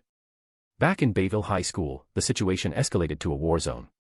Cassandra and the X-Men are competent enough to deal with this swarm of low-level demons, but they're simply too numerous, appearing faster than they can deal with them. We really need to get to the root of this problem. Rogue shouts. Everyone is able to listen because Jean has already established a telepathic communication between them all. Kitty, any good news? Scott asks. There are so many that I can barely see where I am going. The school is toasted. Kitty shouts as she runs through demons. The creatures destroyed the walls, and she can barely make sense of which part of the school she is walking through. I accidentally stumbled on what I think was the first wave. Kurt finally speaks through the link, check the equipment room or the area around. Kurt. Where are you? Sorry, guys, I am with Amanda, and I don't think she will leave me out of sight to help. I will try to take her far away before coming back, but... Don't worry, take her to safety before anything. Scott dismisses his apology. Even the group inside the gym can't use the Thermopylae strategy anymore because demons are appearing from everywhere. Now, the best course of action is to protect each other's backs while trying to discover how to stop the seemingly infinite flood of demons. Those things have no end. Samuel Guthrie shouts while flying around with his powers, hitting a lot of demons in the process. Because he can move in the air, he is not aware of the great quantity of them. They can't be really infinite, right? Tabitha asks while throwing a bomb at one of them. Zwun whoosh. A blue light shines above them, and Ileana appears already throwing a blue slash at a group of bat-like demons. Ileana. What are you doing here? Jean shouts at her. Those demons are from Limbo. Ileana ignores the question and says while moving among the slashing demons. Are you sure? Scott asks. Absolutely. Ileana confirms. And no, that helps how exactly? Paige asks amidst her own battle. Can you close the portal if Kitty finds it? Rogue asks Ileana. That is not how my power works. But maybe I can do it through another means. I found it. Kitty suddenly exclaims, it's a cliché demonic circle. Jean, can you pinpoint my location? Yes, and sending it to Ileana already.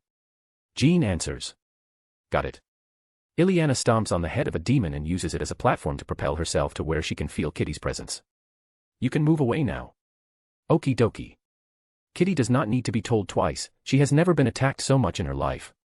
If her powers were not this easy to use, she is sure she would have slipped and would have been hit at some point. More than walking, it was like she was swimming into a sea of demons.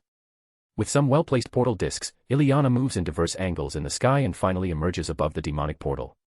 She grips her soul's word tightly and dives in with a strong downward slash. Swish. It is a super bright attack that vaporizes the poor demons that just appeared. For once, the area is clean of demons, and Ileana can finally see the demonic circle. Shit. Instead of being happy, she cursed. What? Jean asks, relaying whatever she is gonna say to the rest. I know that thing. I should have struck with all my might. Fuck the school. Ileana grits her teeth. The answer to why she looked so angry with herself appeared in the next instant. The demonic circle with a diameter of 2 meters trembles and floats out of the ground. Then it radically grows and shoots to the sky. When it is high above in the air, the circle is so big that it can cover the whole school, its red light shining down, creating a world of red. That circle has a defense mechanism. When it is in danger, with imminent destruction, it will accelerate whatever process it is doing to complete the task faster. Ileana clicks her tongue. So. Kitty starts. It is gonna spill all the demons it can, all of them. The blonde half-demon says gravely. And as she said, the circle trembles again and demons start flying from the sky like a waterfall. The magic circle is a giant demonic mouth-vomiting hordes of demons on them. Everyone starts using everything they have to attack the demons coming down on them. Hold the ground. It is so chaotic that not even the demons are confused, strike before they recover their bearings. Ileana instructs, releasing a giant slash in the waterfall of demons. The rest of the X-Men also start using their most destructive attacks. In some way, it becomes a little easier because the demons don't have time to even settle in their new circumstances, much less fight back. What kind of idiot did that? Ileana curses. To her, it makes no sense to put a mechanism like that in an invasion ploy like this one. Unless, invading is not really the objective, a distraction many. To where? Fuck it. Focus on the now, Ileana. Iceman freezes a good chunk of the demons, and Scott destroys them with his concussive blasts. Tabitha throws bombs. Jean uses telekinetic blasts. And all others do what they can. It is at this moment that Cassandra reappears while performing giant rankaikus, slicing dozens of demons with one move. She was a little out of the heat of the battle because she flew around hunting any demon that separated from their main group and could cause trouble in some other area. I asked for reinforcements. She says in a deadpan voice, just before performing an uppercut that destroyed almost the whole waterfall of demons. Eidolon is coming. Kitty asked, already getting relieved. Outsourced. Cassandra replies with an even voice. Outsourced. What do you mean by outsourced? Jubilee asks, confused. It didn't take them long to understand. A dark portal appears in the air, swirling slowly, and a figure slowly emerges from it. Because of the dark cloak, for a second the X-Men thought that it was Eidolon, but as more of the figure appeared, it became obvious that is another someone else. The cloak is of a dark purple instead of completely black, and the figure is smaller and still feminine, even if she is fully covered. That is none other than Raven, floating in the air after grumpily coming here after Hector told her to come, but seeing the situation, she can understand why and immediately acts. Flap. Raven opens her arms widely, her cloak billowing in the wind, like the wings of a black bird. Darkness covers her two hands, coalescing into orbs, her eyes shining with power beneath the shadow of her hood. She starts moving her hands in a circular motion, and darkness starts swirling around the whole school. It rises and grows, and quickly becomes clear that she is closing a dome around the area to prevent any demon from escaping. Azarath Mitri and Zinthos. Her eyes shine even brighter, stopping her hands and making a claw motion. As a mirror to her movement, two giant bird claws appear on each side of the giant magic circle. She closes her hands, and the giant claws do the same, digging it in the demonic circle.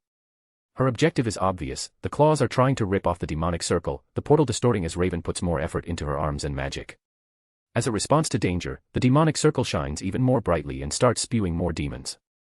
It even released two giant building-sized demons that immediately flew to Raven, as if sensing she was the greatest danger. Ileana and Cassandra immediately move and attack the two giant demons to protect Raven. One punch and one slash, it all took to destroy the demon aggressors. Hold on. It is almost over. Ileana shouts to the rest. Now, they need to give everything to stop the desperate increase in influx. Raven is also putting more effort, her arms tremble as she pulls, the demonic circle and portal even more distorted and strained, almost giving in. Azarath Metrian.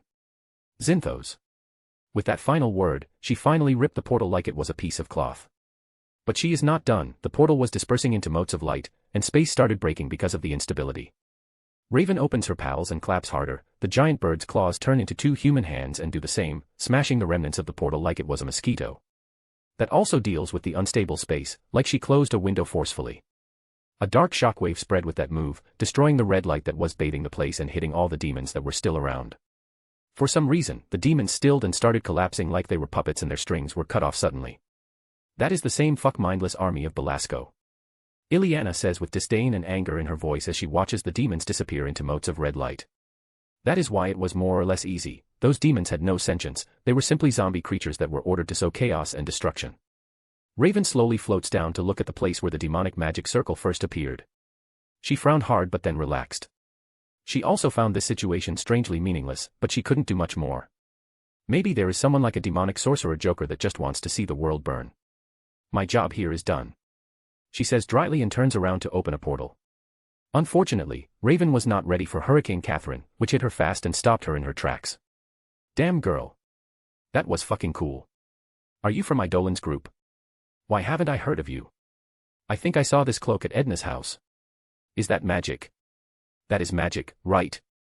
Cool, Kitty says without one pause to breathe while hugging Raven. The gothic girl was suddenly having flashbacks of her big-mouthed friends. She has a love-hate relationship with this type of person. Now it is awkward to run away. Somewhere else, deep down underground, in the tunnels below Bayville, another magic circle very similar to the one that shone above the high school is trembling inside a small room. Above the circle, a glob of red liquid, similar to blood, is churning and being coalesced. Motes of red light and blood mist slowly move to the center of this demonic circle as it gets more agitated, increasing the size of the glob. It is done. A female voice says in this dark room, a little young and high-pitched. That soul's word and that witch that appeared in the end almost ruined the plan, but it ended well. Another female voice speaks, this one much more mature. Now we are even. The first voice speaks with a hard tone. Yes, dear. It was a pleasure doing business with you, the mature voice says softly. HMPF, I don't care what you are gonna do with it, so let's not cross paths again. Oh. But I thought we made such a good team. The mature voice looks like it is pouting. TCH, whatever. I am gonna do my own thing now that I am finally out of limbo. The first voice moves, last warning, don't mess with me. As she passes around the magic circle, the light finally shines on her, revealing who she is. It is a young orange-haired woman wearing sorcerer clothes. She is Anonym, daughter of Belasco. She was finally able to leave limbo with the help of the second woman. And in exchange, she gave the woman control of one of her father's reserve armies. But the objective was never to attack the X-Men or create some mischief. Bye, the mature woman says with a casual tone. Anonym gives the woman a face, one last look before scoffing and walking away. After she was gone, the mature woman giggles softly while approaching the demonic circle. So young, it brings me back. Now her features are revealed as she stays just on the side of the demonic circle. It is a beautiful and voluptuous woman wearing revealing dark clothes. Much of her skin is exposed, and if any of the people who fought the demons above saw her, they would be shocked after seeing her face. It is a face they know very well, and that is just beside them. Jean Grey's face. There is enough time to be reborn, my baby. Madeline Pryor extends her hand. The famous clone of Jean Grey is not from this universe. In the past, after Eidolon helped the alternate versions of Aurora, Kitty, and Kurt go back to their own universe, Madeline Pryor retraced their steps and went to limbo. That is why she is older, like the other alternative versions. The demonic magic circle leaves the ground while trembling, and then starts circling the red glob in the middle. It spins around it so fast that it becomes a 3D image, a sphere of light, and glyphs. It didn't take long for the energy of the demonic circle to merge into the glob of red, and something started being formed. The liquid becomes solid and takes shape, it elongates itself, becomes thin and tall like a staff, but then the edge grows sharp. In the end, when the circle stops, and the item is fully manifested, it is revealed that it is indeed a weapon, a scythe. That is the reason for the whole invasion of demons. The objective was never to defeat the X-Men or even to create any trouble. Madeline just wanted the energy of the demons to forge this scythe. She even brought Anonym to Earth from this. The X-Men are just the grinder she used to get the raw material. The scythe of sorrows. Moi, she says contentedly before kissing the red blade, new world, new chances. To her, this universe is an enormous opportunity. It is too early in the timeline against someone as experienced as her, it's as if she has gone back in time with her whole knowledge. Someone already defeated Belasco, and conveniently, Ileana is too young to take the throne of Limbo. It is simply perfect. Destiny is obviously on my side. She smiles brightly while holding her new weapon. This time she will surely win.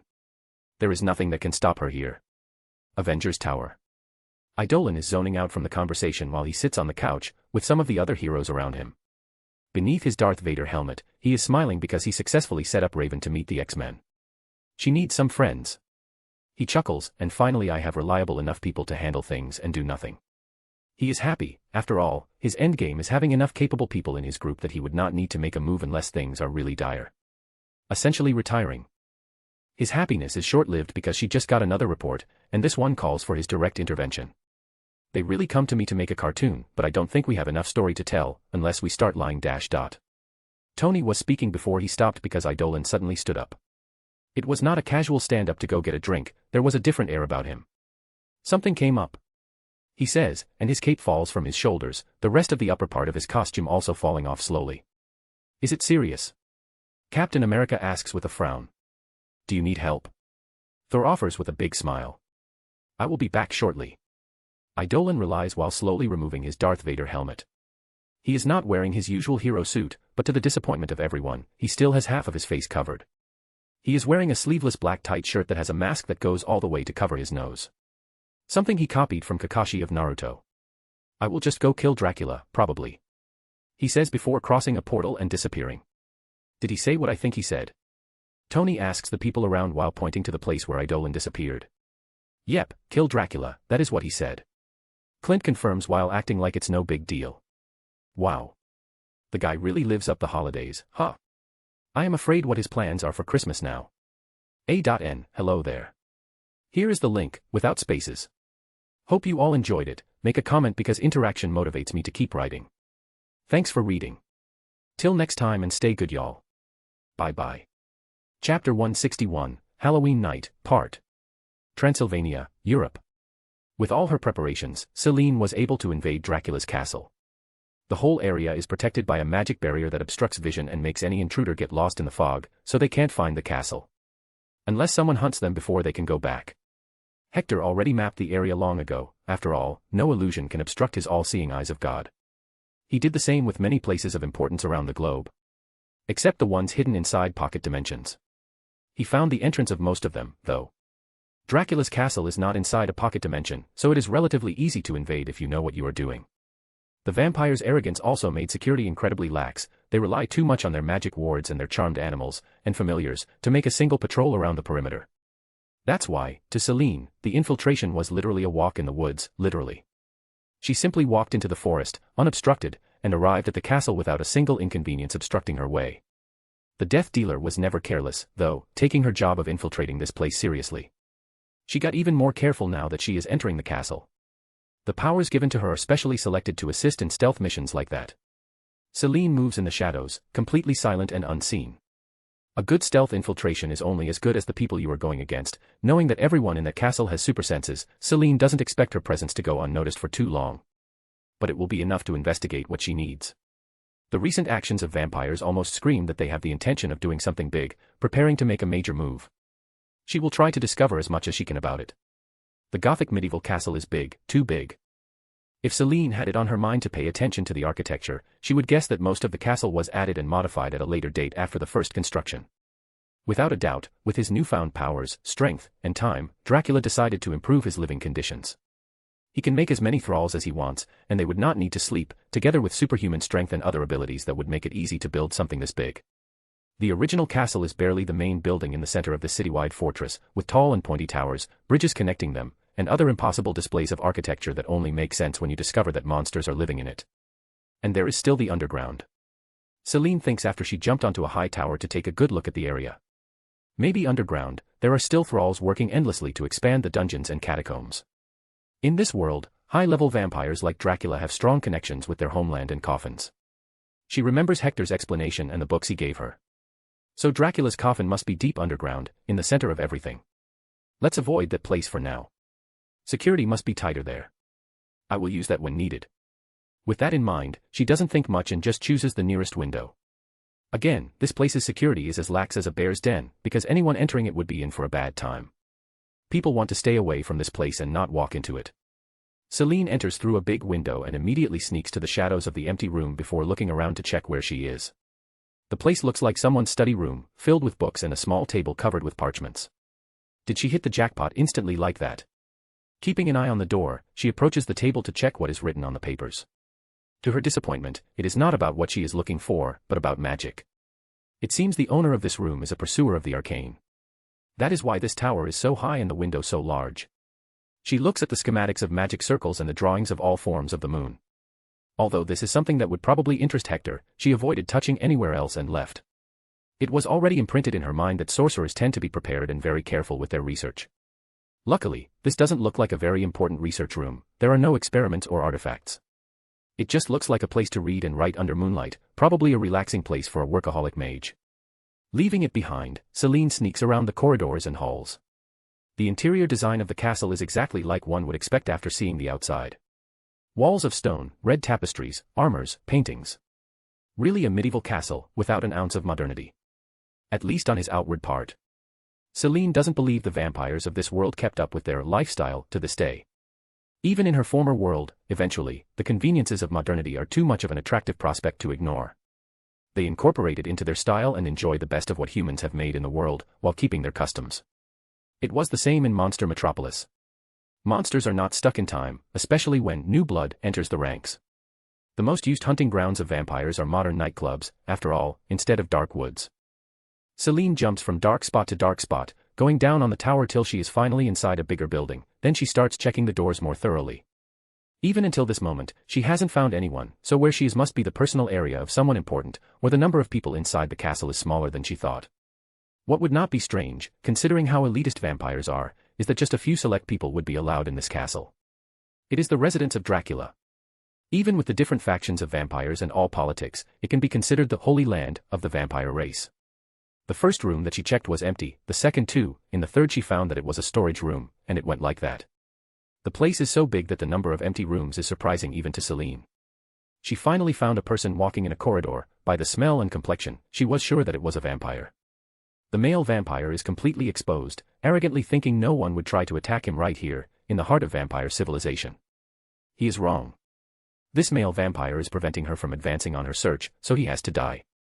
Celine silently approaches him, and before he notices, she pulls him and stabs the soft part of his jaw with a retractable blade from her wrist, impaling his brain. Kachik bachi pssh. The vampire jerks in surprise, but suddenly he goes limp and dies. Celine pulls him to a nearby room and abandons the body there. She retracts the blade back into her sleeve after cleaning it. This is one of her few melee weapons, specialized in killing vampires stealthily. In truth, it is not even a blade per se, but a giant and sharp needle, with a small hole in the tip. But instead of expelling a liquid like a syringe, it releases a stream of UV light directed at the vampire's brain, or heart, but the brain is the main target. An incredibly nasty weapon to kill vampires that only a sick mind like Hector's can think about creating. Celine continues to advance, killing more lone vampires she finds along her way. She is an efficient killing machine among those unaware vampires. Even when she entered a room with 3 of them, preventing her stealth assassination tactics from working, she still made quick work of them. When she pulls her guns, with almost perfect silencers created by Hector, she only needs 3 precise shots to their foreheads to kill them. After that, she fuses with the shadows again and waits. Even a small and quick commotion like this one can attract the attention of some vampire or other monster that is nearby. She waits for anyone to appear to check, ready to kill them quickly, but no one comes. Feeling more confident, and at the same time unhappy with her progress, Celine starts moving faster. Dawn will come before I cover half of this place. She thinks, which maybe would not be so bad, maybe.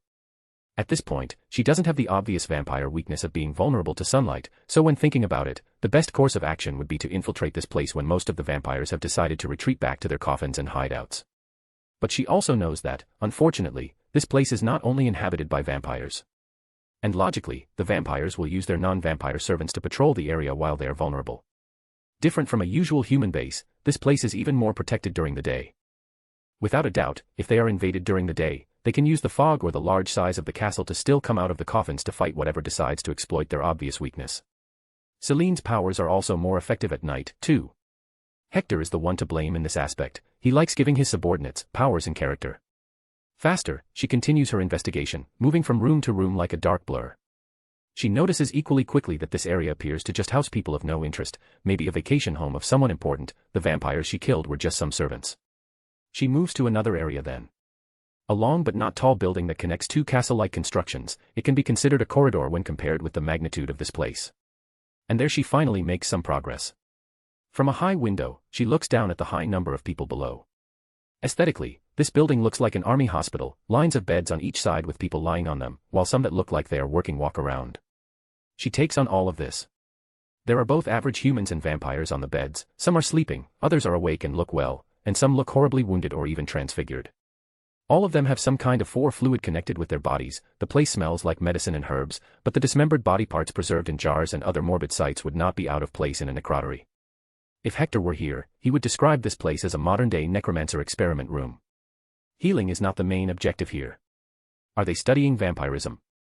Celine contemplates. It would make sense to study what gives them powers. It also connects with their research on making an anti-UV serum. Ignoring how Hector helped her overcome the weakness, she met Blade and knew that it's possible for a vampire to be immune to UV rays, a half-vampire at least. This would explain those humans. Behind her mask, Celine's icy blue eyes narrow while looking at those humans who are apparently kidnapped to be guinea pigs and scientific blood bags, 4 samples. He is not gonna like it. She knows that if she reports what she discovered now, he could very well simply appear and deal with this place. But even if they consider this place the main base of operations of the vampires, nothing is preventing the existence of other branches. That is why she is investigating before Hector finally acts. He is also giving the vampires the benefit of the doubt in hopes of coexistence. He even commented that researching a serum to deal with their weakness is okay, but if they are using humans, the whole perspective changes.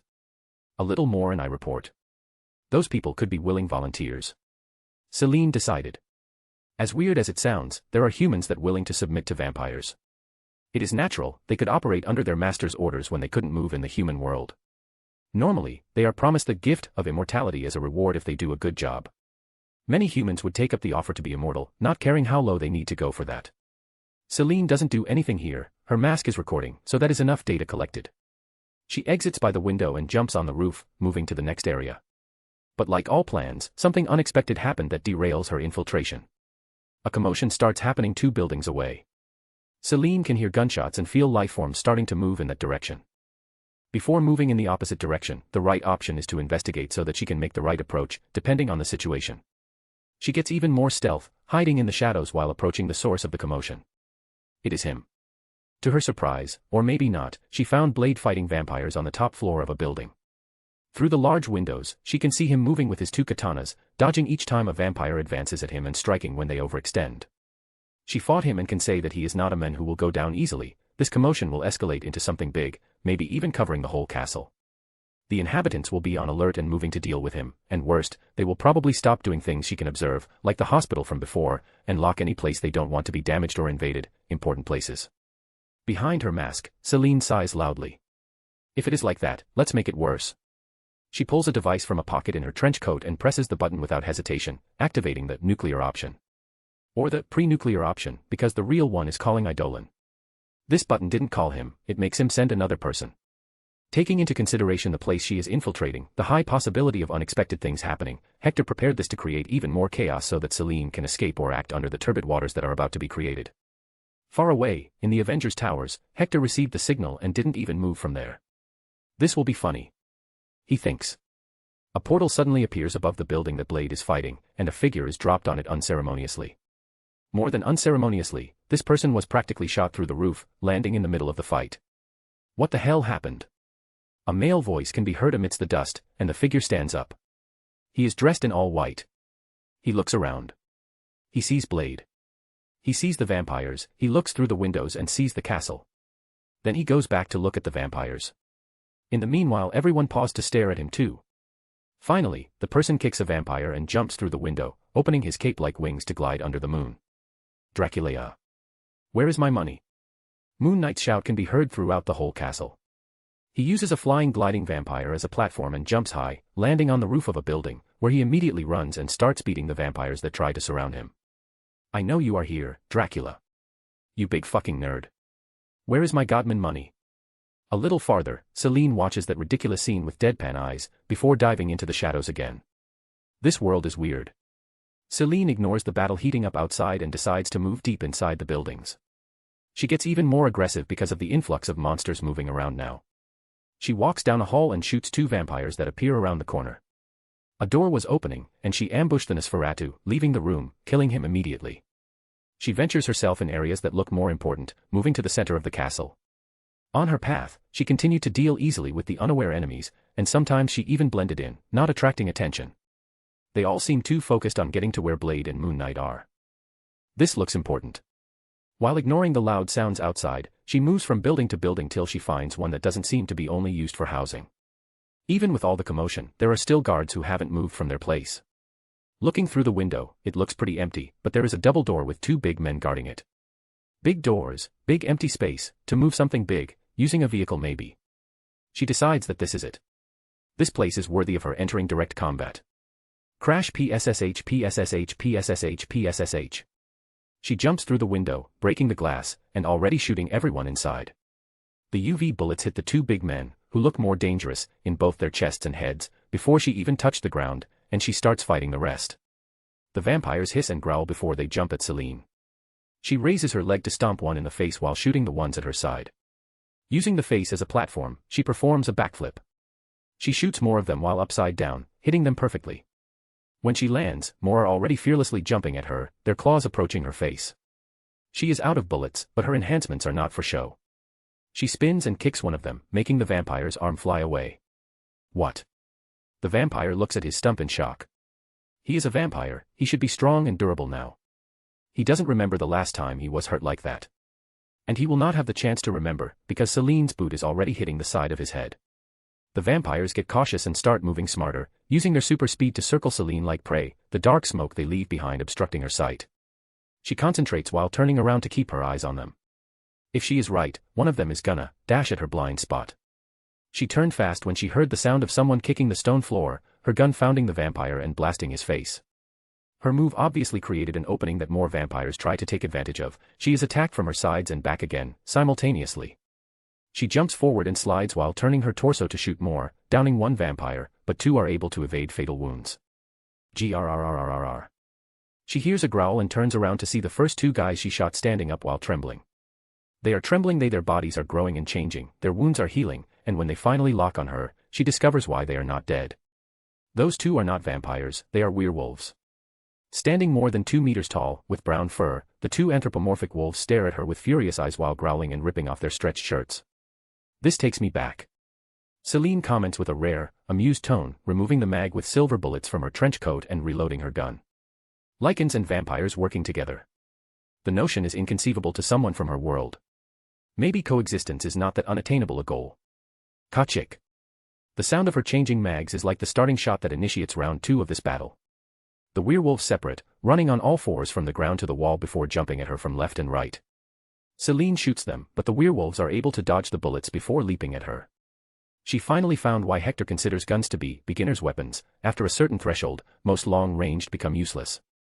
It is almost the same thing Helena eventually realized and asked Hector to find ways to make it relevant at her new level of power.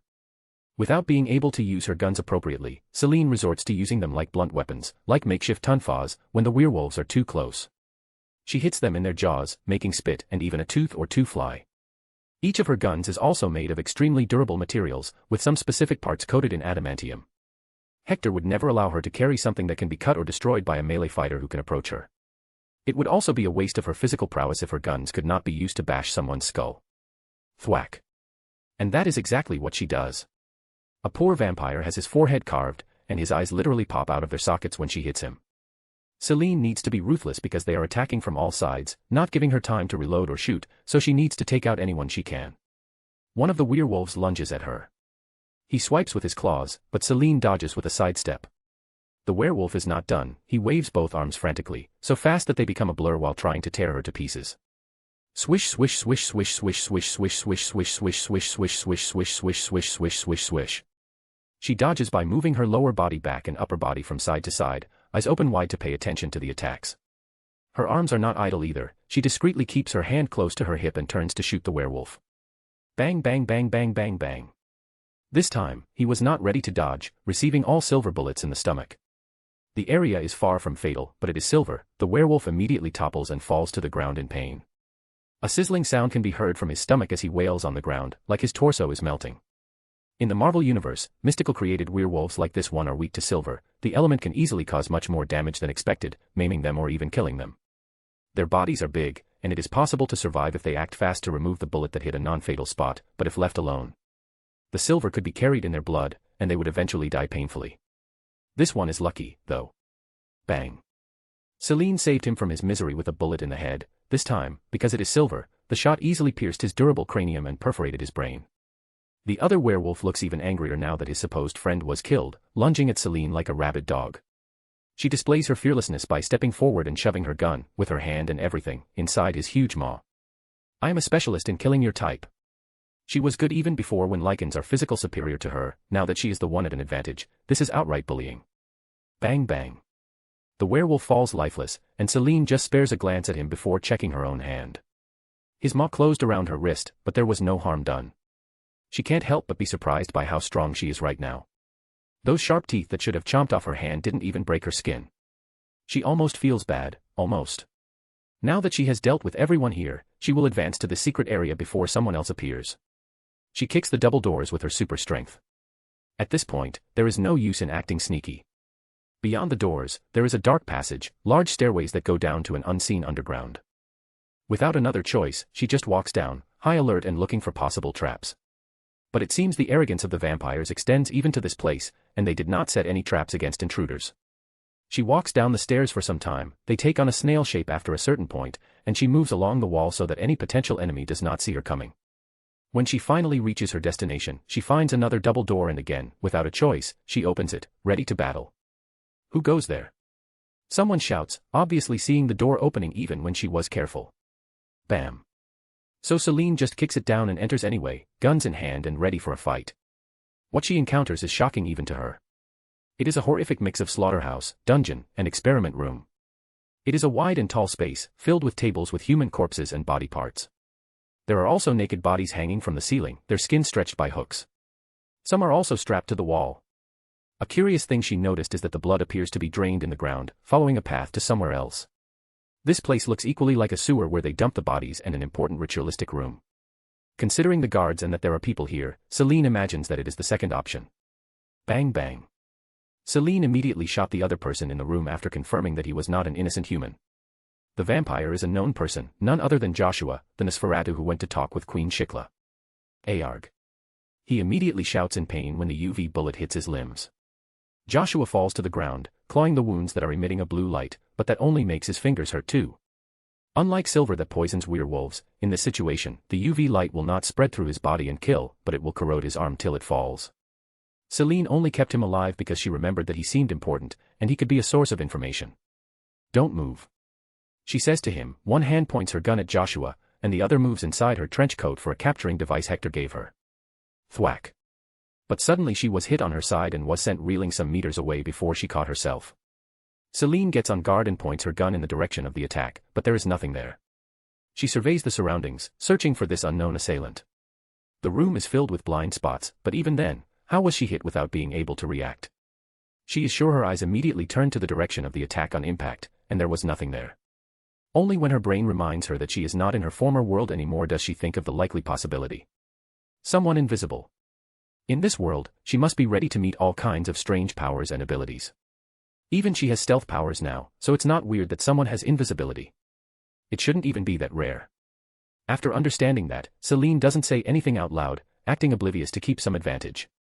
She secretly takes a good sniff to try to locate the enemy, but the smell of blood and corpses is too strong and is camouflaging any other smell. Her ears are at full attention to detect any movement, but it is very likely that the enemy has already covered this weakness and mastered walking without making a sound. Not even my detection powers. She is surprised that her thermal vision can't catch anyone either, almost doubting her guess that there is someone invisible. Don't get cocky just because of the jump in power. Nothing is absolute. She remembers Hector's advice after he enhanced her and before he kicked her ass to expand her horizons. If neither vision, hearing, nor smell works, Celine decided to go with the other possible sense. Touch. She lowers her weapon and puts it back in the holster, like she is giving up. She even stopped looking so guarded, straightening herself and casually walking back to Joshua, who was still suffering on the ground. But beneath her mask, she is in high alert, the most alert she has been tonight. Muscles tense underneath her uncaring face. It happened when she reached inside her trench coat again, when she was just above Joshua. To Celine, it is like the world started moving in slow motion, a pressure appearing on the side of her head, on her temple. Her arm immediately shot out while her face was turned because of the hit. Got you. She says, hand clamping on the empty air, slowly turning her faceless black mask to where she knows her enemy is. Crack. Arg. The feeling of something breaking after she squeezed and the grunt of her pain is all the confirmation she needed before she commits to the next attack. It is light. Bam bam bam. Like it is a rag doll, she hits the enemy on the ground multiple times, blood emerging with every impact, the outline of a male human body appearing, smeared with blood. Blood from him and from the trails on the ground. Invisible man. Joshua shouts while in pain. Invisible man. Not very creative. Celine thinks before shrugging and throwing Invisible Man into a wall like trash. That moment of distraction was taken advantage of by Joshua. The Nosferatu was so pathetic squirming on the ground that Celine unknowingly wrote off the man as dangerous, so he made an unexpected move. His pale hand touched a specific and unassuming spot on the ground, the outline of a square appears and sinks, and the whole room lights up in red. All the blood baths across the room light up, making it even clearer the glyphs and symbols that blood writes. Exclamation point. Celine immediately goes and kicks Joshua, the Nosferatu hitting and bouncing on the ceiling and then a wall like a ball. He is curled like one, too. Some glyphs leave the wall, become words in the air that spin around the room. Celine tried to leave, but all the spinning created a barrier that was preventing her from escaping. The room becomes a chaotic, bloody storm. She tries to dodge, but it is impossible. The whole place becomes a vortex of blood, and Celine is dragged to the epicenter. She fears that she is about to get crushed and is going for the nuclear option, but everything was over faster than she thought, and suddenly she is pushed into another space. So it is a teleport. She looks around to understand where that trap took her, and she finds herself in a huge arena-like space, surrounded by enemies from all sides, an army of monsters that are simply staring at her silently. Problematic. No escape routes. The ceiling is high, but still there to block any escape from the air. It is not over yet. Apparently, the trap that got her was wide enough to cover the whole palace, capturing all intruders and bringing them here, because Blade and Moon Knight also appeared not long after. Falling from two red vortexes that suddenly appeared in the air. Son of a. That guy really is stingy. Moon Knight complains while standing up. Shut up with your bullshit. You are on the way. Blade says with some annoyance while looking around, oh, it is you again. Also here. He talks with Celine after noticing her. She simply nods, without elaborating. Those three are not allies, so they will not share their true objectives with each other. Dracula. Pay. Except Moon Knight, of course. Oh my, how uncouth. Suddenly, a female voice echoes in the wide space. It is mature, seductive, and with a heavy accent. Guests used to behave more properly in my time. The trio of invaders turns to the source of the voice and watches while the rows of monsters make way for someone to step forward. The woman looks extra delicate close to the army of werewolves, centaurs, minotaurs, and vampires, but she is undoubtedly the most dangerous one. She is obviously a vampire, her pale complexion and presence give it away. Wearing an elaborated black dress with some red details, her lips are painted into a vibrant red, and her mascara is heavy. Her black hair is slicked back, falling on her back and exposing her pointed ears. The whole attire looks like the stereotypical Victorian vampire noble lady. And who are you? Moon Knight shouts. Elizabeth Bathory. Blade is the one who answers, but it's more like he is spitting the name from between his teeth. Celine just stays silent to get information. Oh, Blade. Then I am not surprised by the lack of manners. A half-breed like you never learned how to properly carry yourself. I can't really blame you for that. She laughs in her hand, her tone and face are the textbook definition of mockery. Said the woman stuck in the 15th century. Blade scoffs, you are the backward savage here. Wait, is she rich? Friend of Dracula. Maybe she can pay his debt. Hey, being from the 15th century is just a proof of my longevity. Woe to you that is gonna be stuck on this year, Blade. Because you are gonna die tonight. Elizabeth starts mocking before showing a fierce expression, pointing at him. Attack. She orders, and monsters from all sides move. So, any of you has a good idea? Blade whispers to the other two while preparing for the waves of attacks, the trio turning their backs to each other to defend from all directions. There must be thousands of monsters jumping them at the same time, they are bound to be overwhelmed by sheer numbers alone. Improvise. Moon Knight suggests, while taking some crescent-shaped chakram from somewhere. I was thinking of something more substantial. Blade deadpans, at this rate, we are not leaving this place in one piece, if we are leaving at all. Celine finally speaks, there is always the nuclear option. She reaches into her trench coat. What? The monsters are almost on them. I don't want to and I shouldn't, but I just saw what they are doing to humans, so the conditions are met. Celine feels like she failed. The instructions are just to investigate and do not escalate things, and look where she is. It is almost a war at this point. She should just try to run on her own. But Hector also told her that on the occasion where she finds irrefutable proof that vampires are abusing humans in large quantities, she can just forget any previous instructions. Celine presses the given device that reports exactly that. On the other continent, Eidolon understands the situation immediately and gets annoyed. They are here. Blade shouts, raising his katanas to fight the horde circling them. There are so many that they can't see anything else but monsters. And at that moment, Celine's shadow moves unnaturally. Boom. It happened so fast that no one understood. But suddenly, the waves of monsters are thrown back by an invisible force, and they are sent flying in a multitude of directions. The trio feels like they are in the eye of a storm, peacefully standing in the center while chaos happens just in front of them.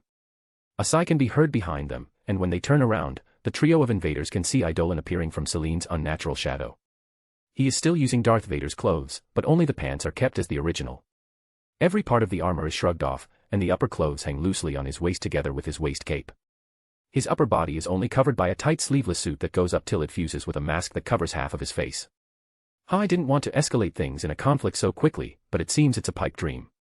Let's go with subjugation then. Eidolon cracks his fingers. Sir. I'm sorry. Celine immediately ignores anything that is happening around her to bow her head to him. Meh, relax. Always expect the unexpected, we just need to roll with the changes. He laughs, I, at least, was not expecting this night to end peacefully, so I guess things are still inside my expectations. Avengers Tower. Almost everyone at the party noticed Eidolon's disappearance. Where did he go? Shago is the first to move to where Eidolon disappeared and immediately asks the people around. Something about killing Dracula. Clint replies with a nonchalant tone, like it's no big deal. That vampire thing. It escalated this fast. She looks surprised. What is this vampire thing? Tony asks curiously. Shago rolls her eyes. That guy simply does too much at the same time. What happened? Harley asks after arriving. That thing with vampires. Shago answers like it explained everything. He's gone personally, something bad happened. Helena asks while sucking her cocktail from a straw. Maybe not. He is giving a lot of importance to this coexistence deal. Harley says. I think that this derailed already, he says that he is going to kill Dracula. Shago adds for clarification. Oh, indeed. What is this guy doing on the side? Natasha asks curiously. Like I said, too much. Shago sighs before smirking. Why? Wanna see? What if we spy on him? Shago's smirk turns sly. Helena is already shaking her head while Harley's eyes sparkle. Impossible. Let's do it. What are you two talking about? Tony asks. It is not impossible to see what he is doing now, Shago stars explaining, we just need to ask Cortana. And the plan ends. Helena says on the side while still slurping on her drink. Who is Cortana? Someone asks. His AI. Shago answers. Is it okay to reveal that? Helena asks. He has an AI. Tony looks surprised, but Shago ignores him and talks with her wrist to her inconspicuous watch. Come on, Cortana. I know you can control some super small camera drones and spy on him for us. Spy is not the right word, he is gonna notice it immediately, even if I use the microscopic drones. A female voice answers. Is that the AI? Tony approaches, very interested, grabbing Shago's wrist to check. Thwack. But Shago hits his forehead lightly to make him back off. Then it would be basically asking permission. Shago argues, if you don't want to be filmed, he will cut the connection. I guess so. Yes. It will be another entertainment at the party. Who wants to see Eidolon in action? She shouts while looking around, and everyone, of course, answers with shouts and raises their glasses. Whatever. If he gets angry, I will say that you used peer pressure. Cortana huffs. Thank you. Shago replies sweetly. She looks very alive. Tony comments. Cortana is alive. She replies instantly, are you some kind of racist? Of course not. I even have an AI friend. Tony immediately answers defensively. Typical excuse of racists. I will be borrowing the holo projectors. Cortana starts saying from Shago's wrist, but in the middle of the phrase, her voice is coming from everywhere. What hell? Did she invade my system? Jarvis. Tony looks not only surprised, but a little fearful and offended. I am sorry, sir. I couldn't stop her. Jarvis' British accents comes from the speakers. Relax, I have no ill intent, but you really should upgrade your security. Cortana's voice comes from the speakers, I will leave some points, Jarvis. Hey, my security system is super advanced. Tony says, but it looks like a child whining. I am sure it is, babe. Pepper even mocks him by talking in a patronizing way. Wanna bet how much that there is some sexy goth vampire lady where he is right now? Shago turns to Helena. I am not taking a losing bet. Helena scoffs. I am talking about an enemy. They know of the existence of Celine. Even like this. Then let's bet if she will try to seduce him. That is more feasible. Maybe he will annoy her first. Helena looks convinced. Then it is on. What are you two doing? She-Hulk asks. Just an inside joke. Helena says. Every time that something happens and that guy goes somewhere, he ends up meeting some hot women. Shago is a little angry. He is very lucky. Harley laughs. You are not serious, right? Janet shakes her head. Wanna bet with me? She extends her hand, if there is a hot woman that tried to seduce him, I win. Okay, the chances are so small. What are we betting? Janet takes the offer. I don't know, $1 billion. That is how much Shago is confident in Hector's bullshit luck with women. Whoa, calm down. Janet raises her hands and backs down. Scared now? Shago smirks. I just don't bet what I don't have. Then the one that loses will have to do an embarrassing dance later. Harley suggests. Fine. I am not gonna lose either. Shago shrugs. That is okay. Janet agrees. Then it is settled. The winner decides the dance. There is a stage on the top floor where the bet can be paid. Pepper suggests, find the whole thing a little amusing.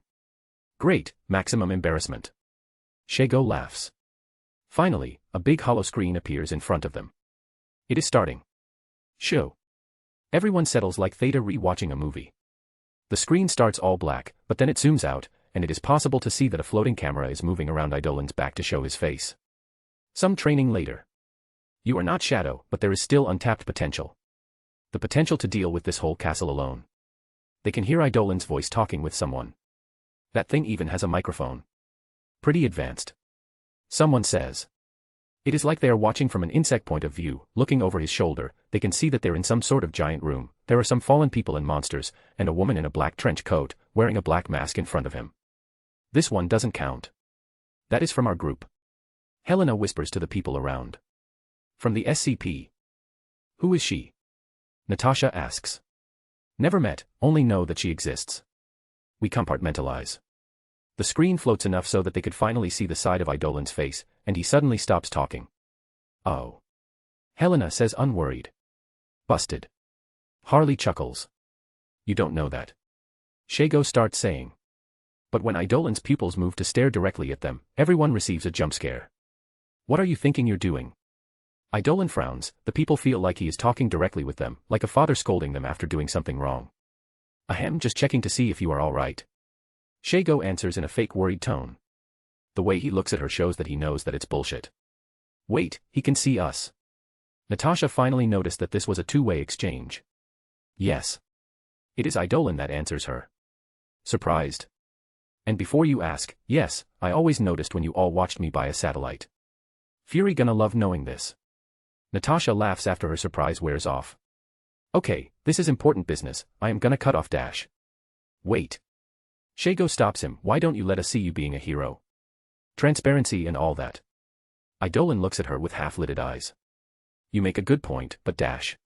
Suddenly, while he was talking, Eidolon was attacked. But it was not a normal attack. You see, when he appeared, every single monster in this place instinctively understood how dangerous he is. Vampires act superior and sophisticated, but in a paradoxical way, they are much more animalistic than the average human. So they still have a strong intuition capable of measuring the periculosity of someone.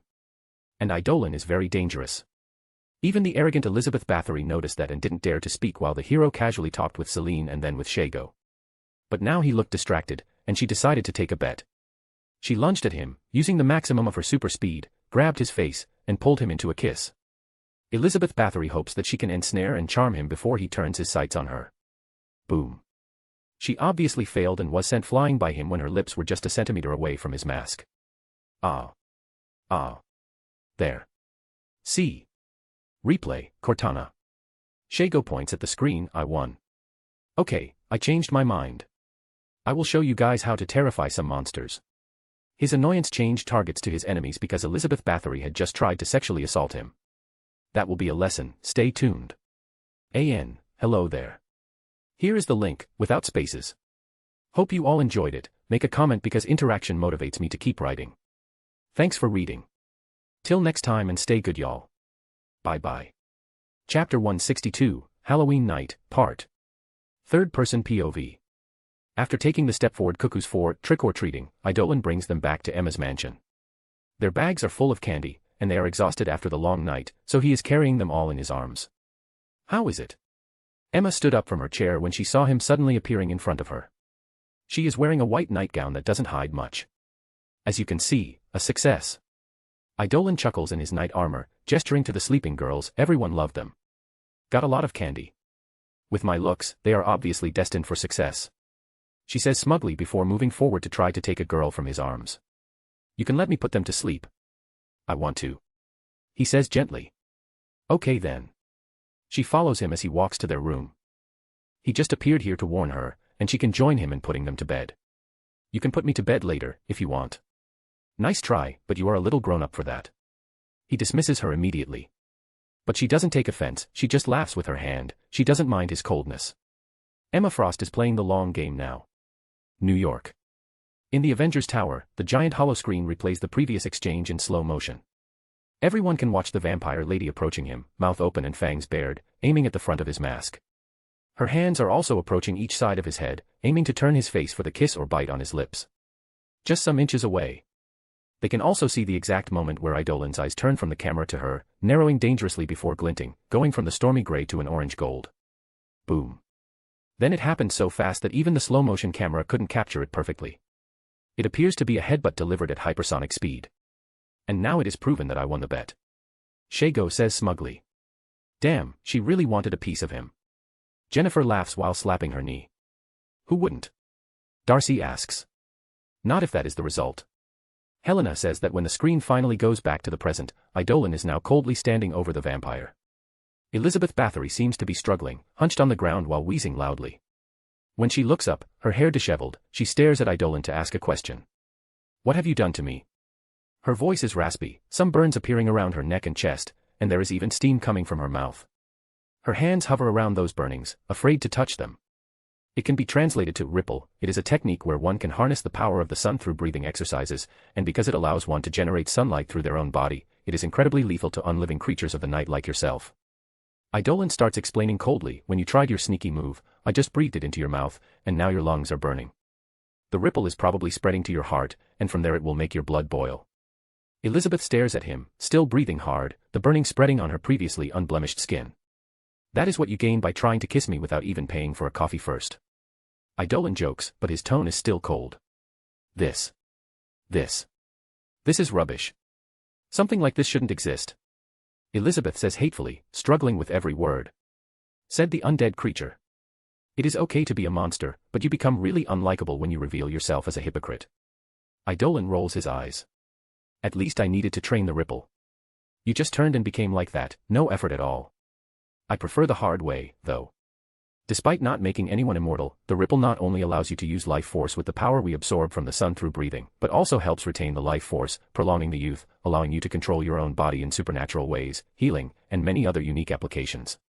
It is one of my techniques that I plan to teach humanity in the future. It is not only for fighting, after all, but it also increases everyone's quality of life. In the Avengers Tower, the people are watching that exchange with interest. So there is something like that. That is cool. I want to try. Darcy says to the others. HMPF, do not get happy so fast. That guy's notion of things is skewed. Shago scoffs. It is not because he said, everyone can learn, that everyone can learn. A mystical technique that can do all that is pretty difficult. Helena adds. To put it in perspective, how difficult it is, learning something like that is to karate, as abstract algebra is to the multiplication table. Harley raises her finger to explain. So you guys can't use it? Natasha asks with interest. Hell no. He tried to teach us, but we are not Shadow. Shago rolls her eyes. You are just lazy. Idolin heard the talk and turned to the camera, and you are underestimating how much effort people would put in something that would genuinely better their lives. The only reason I can't spread the teachings is that it would do more harm than good because of how humanity is right now. Damn, because of a few people, we can't have nice things. Jennifer sighs in understanding. It is like my energy source. Stark says, I would love to share, but we all know how it would be used first. He points at Captain America, who raises his eyebrow at him. Hey, don't point at him. Peggy complains. Just making a point, Grandma. Geez, Tony raises his arms. I am going to kill you. On the screen, Elizabeth suddenly shouts while clutching her chest in pain. She focuses so that she can put her hands in the ground, and her shadow shifts, and from there, two big undead dogs jump, jaws full of sharp teeth opened wide to bite Idolin. Whoosh. But he simply grabbed them by their necks as if they were stuffed toys. You shouldn't shout if you are gonna make a sneaky attack. Idolin comments offhandedly while choking the dogs that whine in his grip. The closest breed they could be is a Doberman, but they are too monstrous to be normal animals. They have no fur, exposing the bloated muscles beneath their gray skin. Some pieces of said skin are missing, showing some muscle fibers and even bones. Poor creatures. Idolin sighs apologetically. Bzzzt. His hands are enveloped in a golden light mixed with some orange electricity. The dogs stop struggling and go completely still. After that, it doesn't take long for them to simply dismantle like they were a fragile sculpture of sand, chunks of their pieces falling and becoming dust. When there is nothing more of them, Idolin turns to Elizabeth coldly and says. See? Something like that. Very effective. He then approaches his still shining hand to her head. Her face morphs into one of terror as his hand hovers over it, wincing at the light cast on her pale skin. But Idolin stops, his eyes looking at the camera. He cancels the ripple in his hand and straightens himself. He was about to eliminate her, huh? Natasha asks lightly. No one needs to answer because it is pretty clear what he was about to do. On the screen, instead of killing Elizabeth, he looks at her with disgust. Still haven't removed such a weak ripple from your lungs. Geez. Have you never been in a threatening situation? He sounds half disappointed and half angry. Ha, I bet not. Probably just bullied humans and monsters weaker than you, huh? Then he stomps on her solar plexus. Gah. Elizabeth releases a gasp when air is forced from her lungs violently. Not only the air, but the ripple is also expelled with an ugly sound, static electricity appearing on her breath. She falls to her knees, breathing hard, but the burnings on her torso and neck stopped growing. By the way, is this who I think she is? Idolin turns to look at someone outside the screen. She introduced herself as Elizabeth Bathory. Celine stepped forward to report. It is what I thought. Idolin turns again to Elizabeth. Hey, isn't that? Reed starts saying. That old legend of an evil noble woman that kept herself young by bathing in the blood of young women. Elizabeth Bathory, the Blood Countess. Idolin completes while using the tip of his foot to raise Elizabeth's chin to look at him.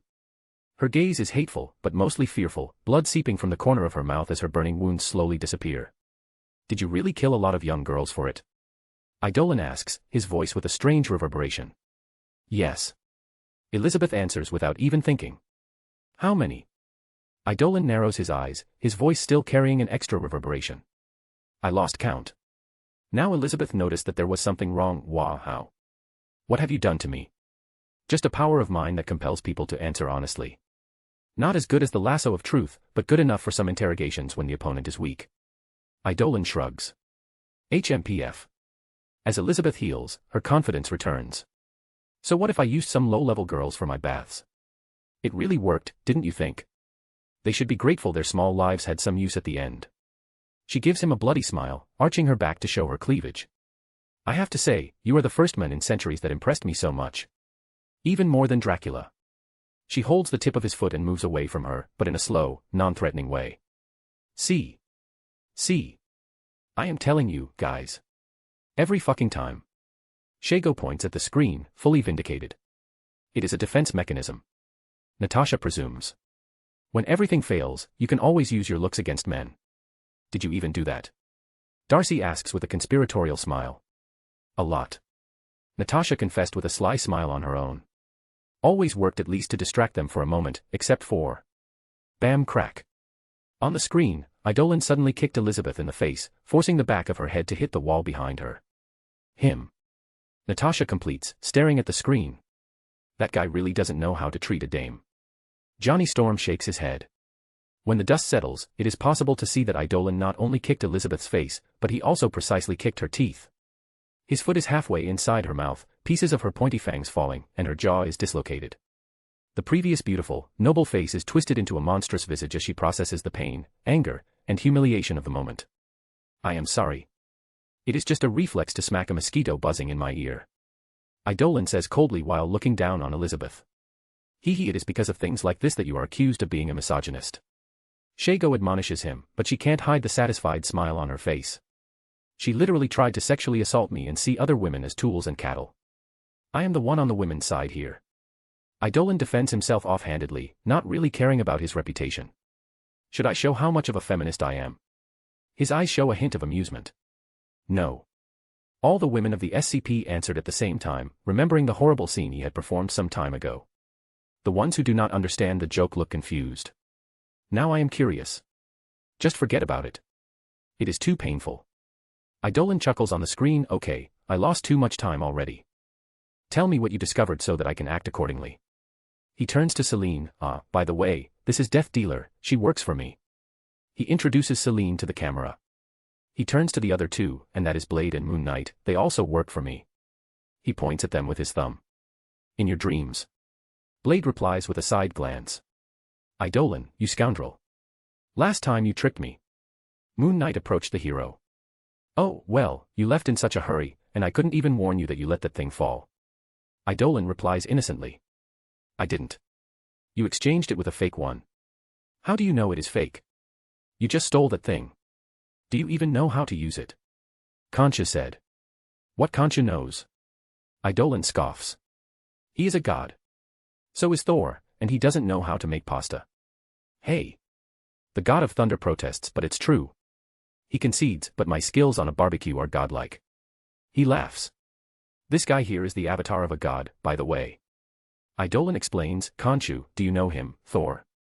So you think I know all gods? Check your prejudice, my friend. Thor points at Idolin with faux disappointment. Don't you? Idolin gives him a look. Well. Khonshu, yes, I met him some centuries ago. Another avatar of his, to be exact. Thor averts his eyes. But I don't want to talk about that trip to Egypt. I hear Dai had your ass kicked in Egypt once. Was it because of that? Idolin's eyes shine while he laughs. No, it was not. I was a beast even with my old axe, Jarmjorn. Thor defends himself. Unstoppable. The rest of the Avengers and other people look at him strangely. I never lost in my youth. He says to Jane. I am gonna ask your friends when I go to Asgard again. Idolin says, suspicious. They can't confirm. I was traveling alone. Thor coughs in his hand. Convenient. Idolin scoffs. The banter of the two stops when Moon Knight speaks again. You are the one who brought me here, right? I have no idea what you are talking about. Idolin feigns innocence. Why are you even here again? I can understand Blade there. Dracula owes me money. Idolin successfully distracts him. Oh, how much? Idolin asks. There were never any details about this feud between those two characters in the comics. Now I do not remember the exact number. Moon Knight pauses. Or when this started. Everyone understands the type of personality this guy has very quickly, rightfully guessing that he is a weirdo. But it's about the principle. I see. Idolin decides not to argue with him and goes back to talk with Celine. So, what did you find? It is exactly like predicted, maybe worse. Celine starts in a professional tone. There are various installations where they are experimenting on humans to cure their vulnerability against the sun. I saw living humans being drained and discarded corpses. Not only Idolin, but everyone in the Avengers Tower watched and listened, their expressions hardening. But none like Idolin's. His eyes get sharper and darker with every word heard, pupils moving around to check the truth of what Celine is talking. When she finishes, even through the screen, the other heroes can feel the pressure coming from him. His eyes look around the fallen monsters and Elizabeth Bathory, and some are certain that he is gonna kill every one of them. But then he sighs and facepalms, and he seems to deflate, the pressure dissipating with his sigh. And I was putting so much effort into coexistence. But there is always someone to screw our hopes. He says tiredly, almost venting as he turns to the camera. Maybe this camera thing was a good idea in the end. With some transparency and a clear explanation, my plans can be salvaged. Plans? Tony asks. Recently, I came into contact with the leader of one of the biggest monster factions on Earth, and I forced them into a ceasefire. Forced? Captain America asks. Ceasefire? Peggy asks after him. Told them not to target humans in any way, to not sour the relationship between the two groups, envisioning a future path of coexistence where monsters would be able to walk normally between us. Eidolon gives the small version. Like what you are doing with the metas, extending the olive branch, Eidolon. Natasha probes. I am still kinda shocked that there are really monsters like vampires and werewolves. Jane says. You are dating a Nordic god, woman. Darcy replies with a roll of her eyes. Nothing in this age should surprise anyone anymore. Hawkeye says. I don't know. I think there is a lot to surprise us out there. Natasha gives her own 2 cents. To answer Black Widow, yes. Despite the many differences, I still believe that coexistence is possible. We have a lot more in common. Live on the same planet, we can hold a conversation, and practically all monsters are once humans, or their ancestors are, at least. Eidolon continues. The biggest problem is that they see humans as prey, but that can be solved too. There is not a single race of monster that needs to kill us to stay alive. Even vampires and succubi just need to drain us a little in their own way to survive. Drain. Hee. Stark laughs with the boys. And it is completely possible to provide them with their necessities without harming humans. Eidolon says, ignoring the laughs. I know some people who would volunteer as sacrifices to the succubi. Stark raises his hand, receiving a glare from Pepper. I say that I know someone. I am not volunteering myself, he protests. I do. Wonderman raises his hand, receiving a shake of the head from the women and a laugh from the men. I am in the military. My body is dedicated to keeping the peace. Rhodes speaks righteously. Take me to the succubi, Eidolon. More laughs from the boys. You guys can't take anything seriously. Susan shakes her head, and shut up, Johnny. What? I didn't even say anything. He protests. But I know that you would. This issue is delicate and full of nuances. Maybe I should make a video explaining before it hits us, or write a book, but in the future it will become a real trouble that I am trying to soften beforehand. Eidolon explains. The question is, who should we extend the hand of friendship to, and who should we treat as enemies? Yes, I know that it sounds bad, but that is reality. There are certain races out there that are completely incompatible with humanity. He shakes his head. The hero extends his hand. I am a pretty tolerant guy, but even I am distrustful of the demons from hell and many alien races, especially the Skrulls. This doesn't come from any biased prejudice but from observation and experience. From his hand, some holographic images of those species appear. As I said, there is too much to talk about, and it is better to leave it to the future, but as a heads up to soften the blow. Some races externally look nothing like us, don't speak like us, but it is still possible to cultivate some friendship, like this one. He shows Olulaen as examples, pretty friendly people despite how they look, believing in the autonomy of all species, even the ones weaker than them, and preservation of their uniqueness. He then points to a green Skrull. On the other hand, there are those guys here that can literally shapeshift into us, but they don't respect anyone but themselves. Every race is just another animal for them to absorb. Ugh, I don't want to poison anyone's opinion, but I really need to warn everyone. It is a life and death issue after all, better to be safe than sorry. Things can be better in the future, but right now you all should keep a safe distance from monsters, demons, and aliens. Even though holding a conversation with them is possible, the problem is that the other party is not willing to see us remotely as equals. Humans are prey, toys, cattle. Exhibit A. Eidolon points at Elizabeth. In a certain way, we couldn't even blame them for thinking like that. It is a mix of their nature and years of conditioning, and humans also hunted them in the past. Especially demons from hell. Seriously, I believe that it is still possible to coexist with monsters. The people in this castle are just the bad apples of the whole society of monsters. I have some monsters in my group, and they are good. Death Dealer, there is a vampire, by the way. He gestures to Celine, and Blade too. A damper, to be more exact. And they hunt vampires and other monsters to keep humans safe. I have my own personal business with vampires. I am not doing this to protect anyone. Blade says on the side. Eidolon looks at him before turning to the camera. He is the type that doesn't want people thinking he is a good guy so that he can brood alone in the darkness. Stop spreading your bullshit, man. Blade says angrily. But it's too late, the people watching have already taken Eidolon's words as the truth. Even if Eidolon is messing with Blade, they will act convinced just to mess with Blade too. I see. I know the type. You are a little like that, too, Eidolon. Shut up. Anyway, different from the race of outsiders that are incompatible with humans, there is still hope for the human-monster relationship. And that does not come from some misguided empathy, no. Believe me, I will always prioritize humanity, and if there is no hope, I would personally massacre every single monster living on this planet. I do not bet with human lives against bad odds. His eyes are hard, cold, and unforgiving. It would even be the easiest solution. No need to think, no need to put some work, just a cleanse. But the easiest solution is rarely the best one. It would be a waste to simply erase part of our culture. Let's be honest, monsters are kind of cool when they are not killing humans. Yeah. I have to agree. The world would be a little more boring. With strange aliens out there, why shouldn't we have our strange people down here too? Said that, they need to conform to our rules. And it is not even too much to ask for. Don't kill us, oh. So difficult. Even Thor, the god of thunder, acts properly here, so why do much weaker people like you think they have the right to treat humans as lessers? Huh? I am asking you. Eidolon steps on Elizabeth's face. The woman looks furiously but keeps her mouth shut. It is because you are evil, and there is no relation with being a vampire. You're simply evil. You killed young women to keep your beauty even when you are not a vampire, right? He asks, voice once again gaining a certain reverberation. Why yes. She is forced to answer truthfully, even if it will get her killed. See. It is the individual that is evil. Like any group, there are bad and good people. Unfortunately, in the vampire caste system, the evil ones are on top, commanding the rest. The problem comes when the other race can't even understand that what they are doing is wrong. For example, an alien race that thinks strength is everything and their courtship is working by a man subjugating a woman through force. It sounds weird to us, but to her it is only natural, their offspring will be strong. Now, imagine an alien of this race comes here, and tries to push down a human woman. He explains. People are starting to see his point. Okay, this is really much more complicated than it initially looks. Rhodes says, it is not like taking refugees from another country. It is from a completely different scale. I don't want to be an alien racist, but it seems to be the safest path. Wonderman comments. Maybe if we try to teach them. Susan suggests. Teach what? So, we are just gonna say our way is right and their way is wrong.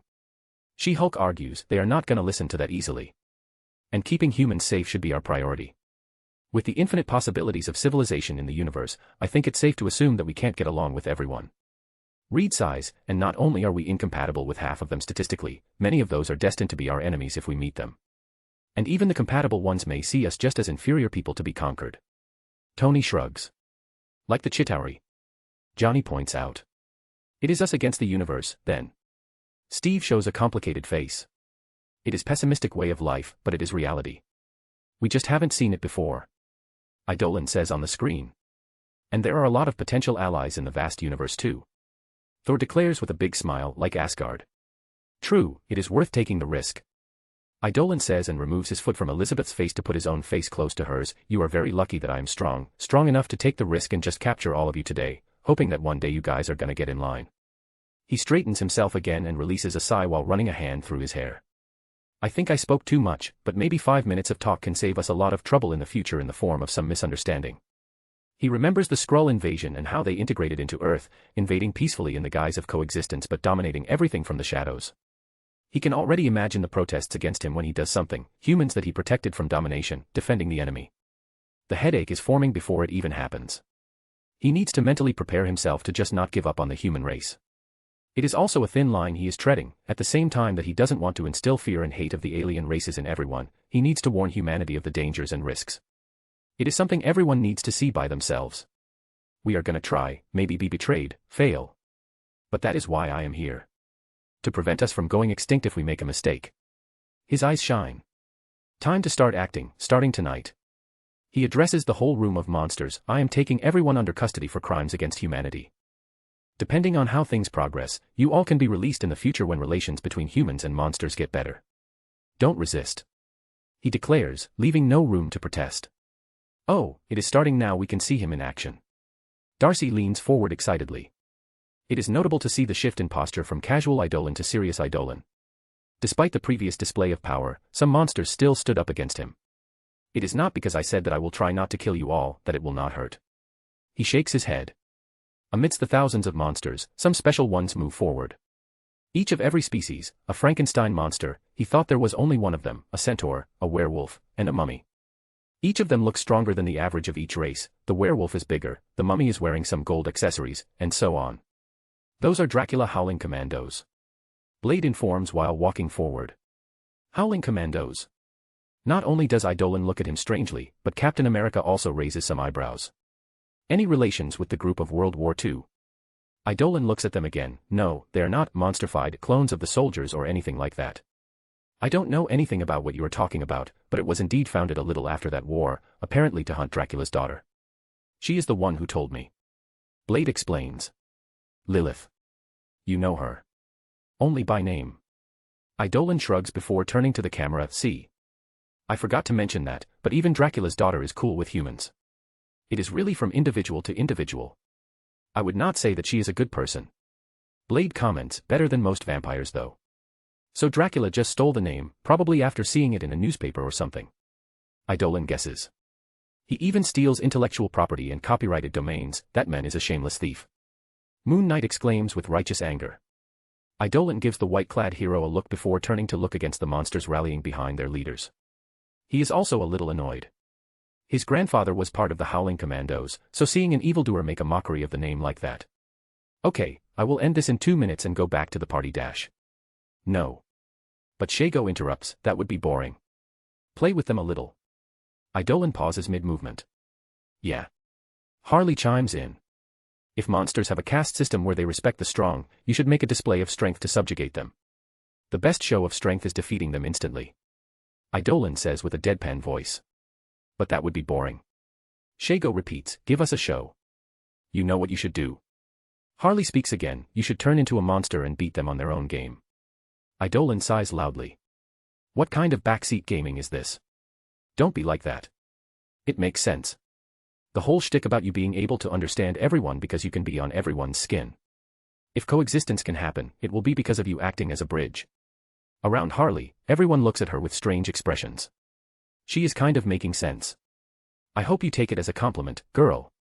But I already forgot you have a PhD and all that. Jennifer jokes. Ha ha ha. It is okay.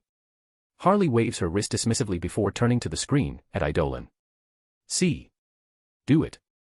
Eidolon is still side-glancing at her. Please she whines like a child. Eidolon sighs again, pupils finally moving away from her pouting face. He looks at some monsters and notices a particular type. I am so gonna regret it when the fanarts start appearing. He facepalms and sighs once again. In the next moment, his body starts growing. For dramatic purposes, Cortana moves the camera to show the muscles of his back bulging and his tight sleeveless shirt ripping apart, then it moves to show Blade and Celine. Even through the mask and the sunglasses, it is impossible not to notice the surprise in their postures. Damn. Moon Knight is more vocal. They also slowly start looking up and up, a growing shadow being cast over their bodies. The big reveal comes from another microcamera behind Celine and Blade, from a lower point of view looking upward to show a full body shot of Eidolon's transformation. A werewolf. Helena almost laughs. Nice choice. Harley claps, the coolest monster. Well, if he turned into a vampire, how different would it be anyway? Pamela asks with a scoff. Why is he kinda? Darcy starts, looking at the screen attentively, but stops herself when she notices the people's gaze on her. Psychologically, that is pretty common. There is nothing wrong with that.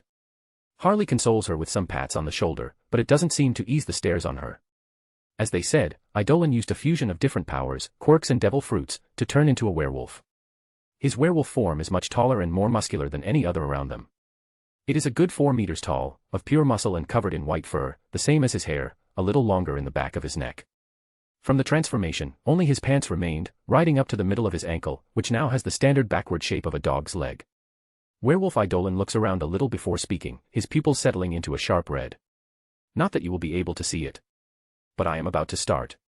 His voice is a little gruff and feral, but his tone is still Eidolon's indistinguishable polite one. Whoosh. His bigger body didn't lose any speed, he disappeared from that spot and reappeared in front of all the monsters. Cortana had a camera ready for that.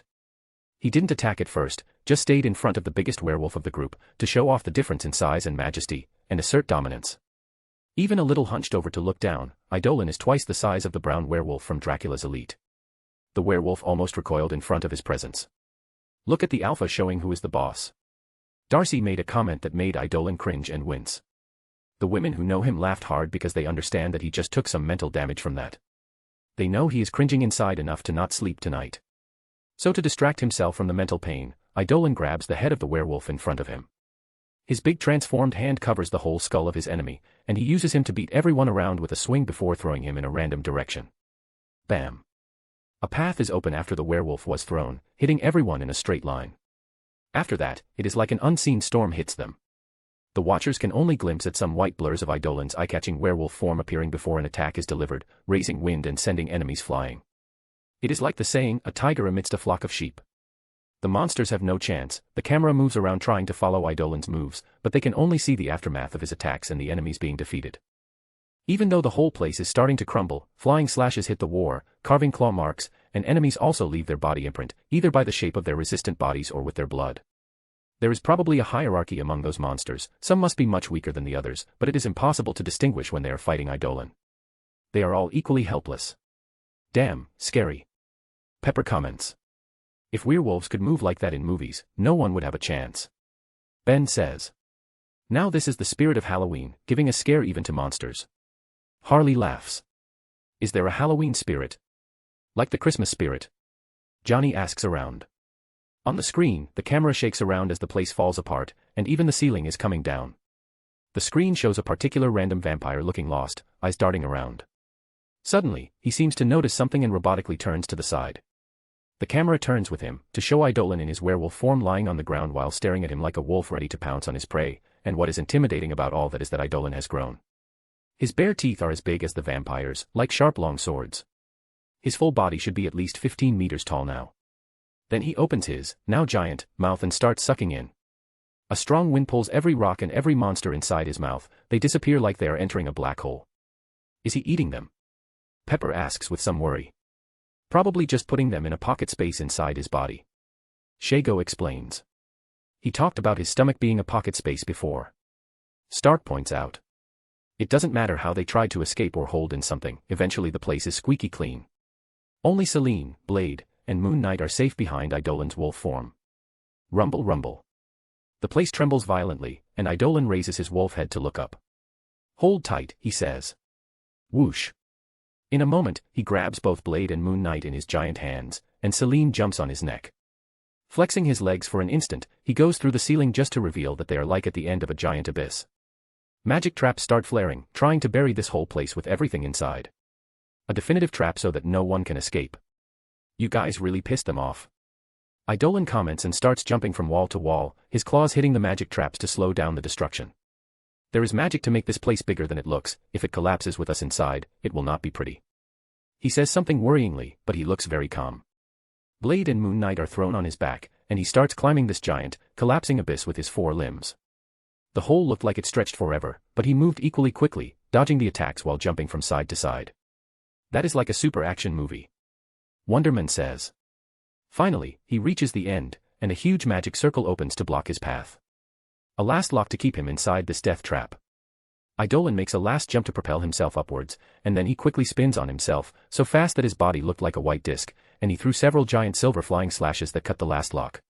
He then stopped spinning in that direction to spin in the other way, pretending to penetrate the barrier like a screw. He speeds up, crashing against the last line of defense and finally emerging on the other side. A quick movement of the camera revealed that he had arrived outside. He stopped spinning and jumped in the air once to land on a very tall tower. Ugh, I think I am gonna puke in my mask. Moon Knight says with an unsteady voice while grabbing on Eidolon's fur. Better on it than in my fur. The hero warns with a side glance. Blade and Selene have not shown any nausea, so he dismisses them.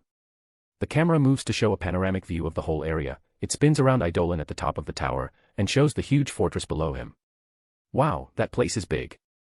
Ben Grimm says in awe. It is kind of beautiful in a dark way.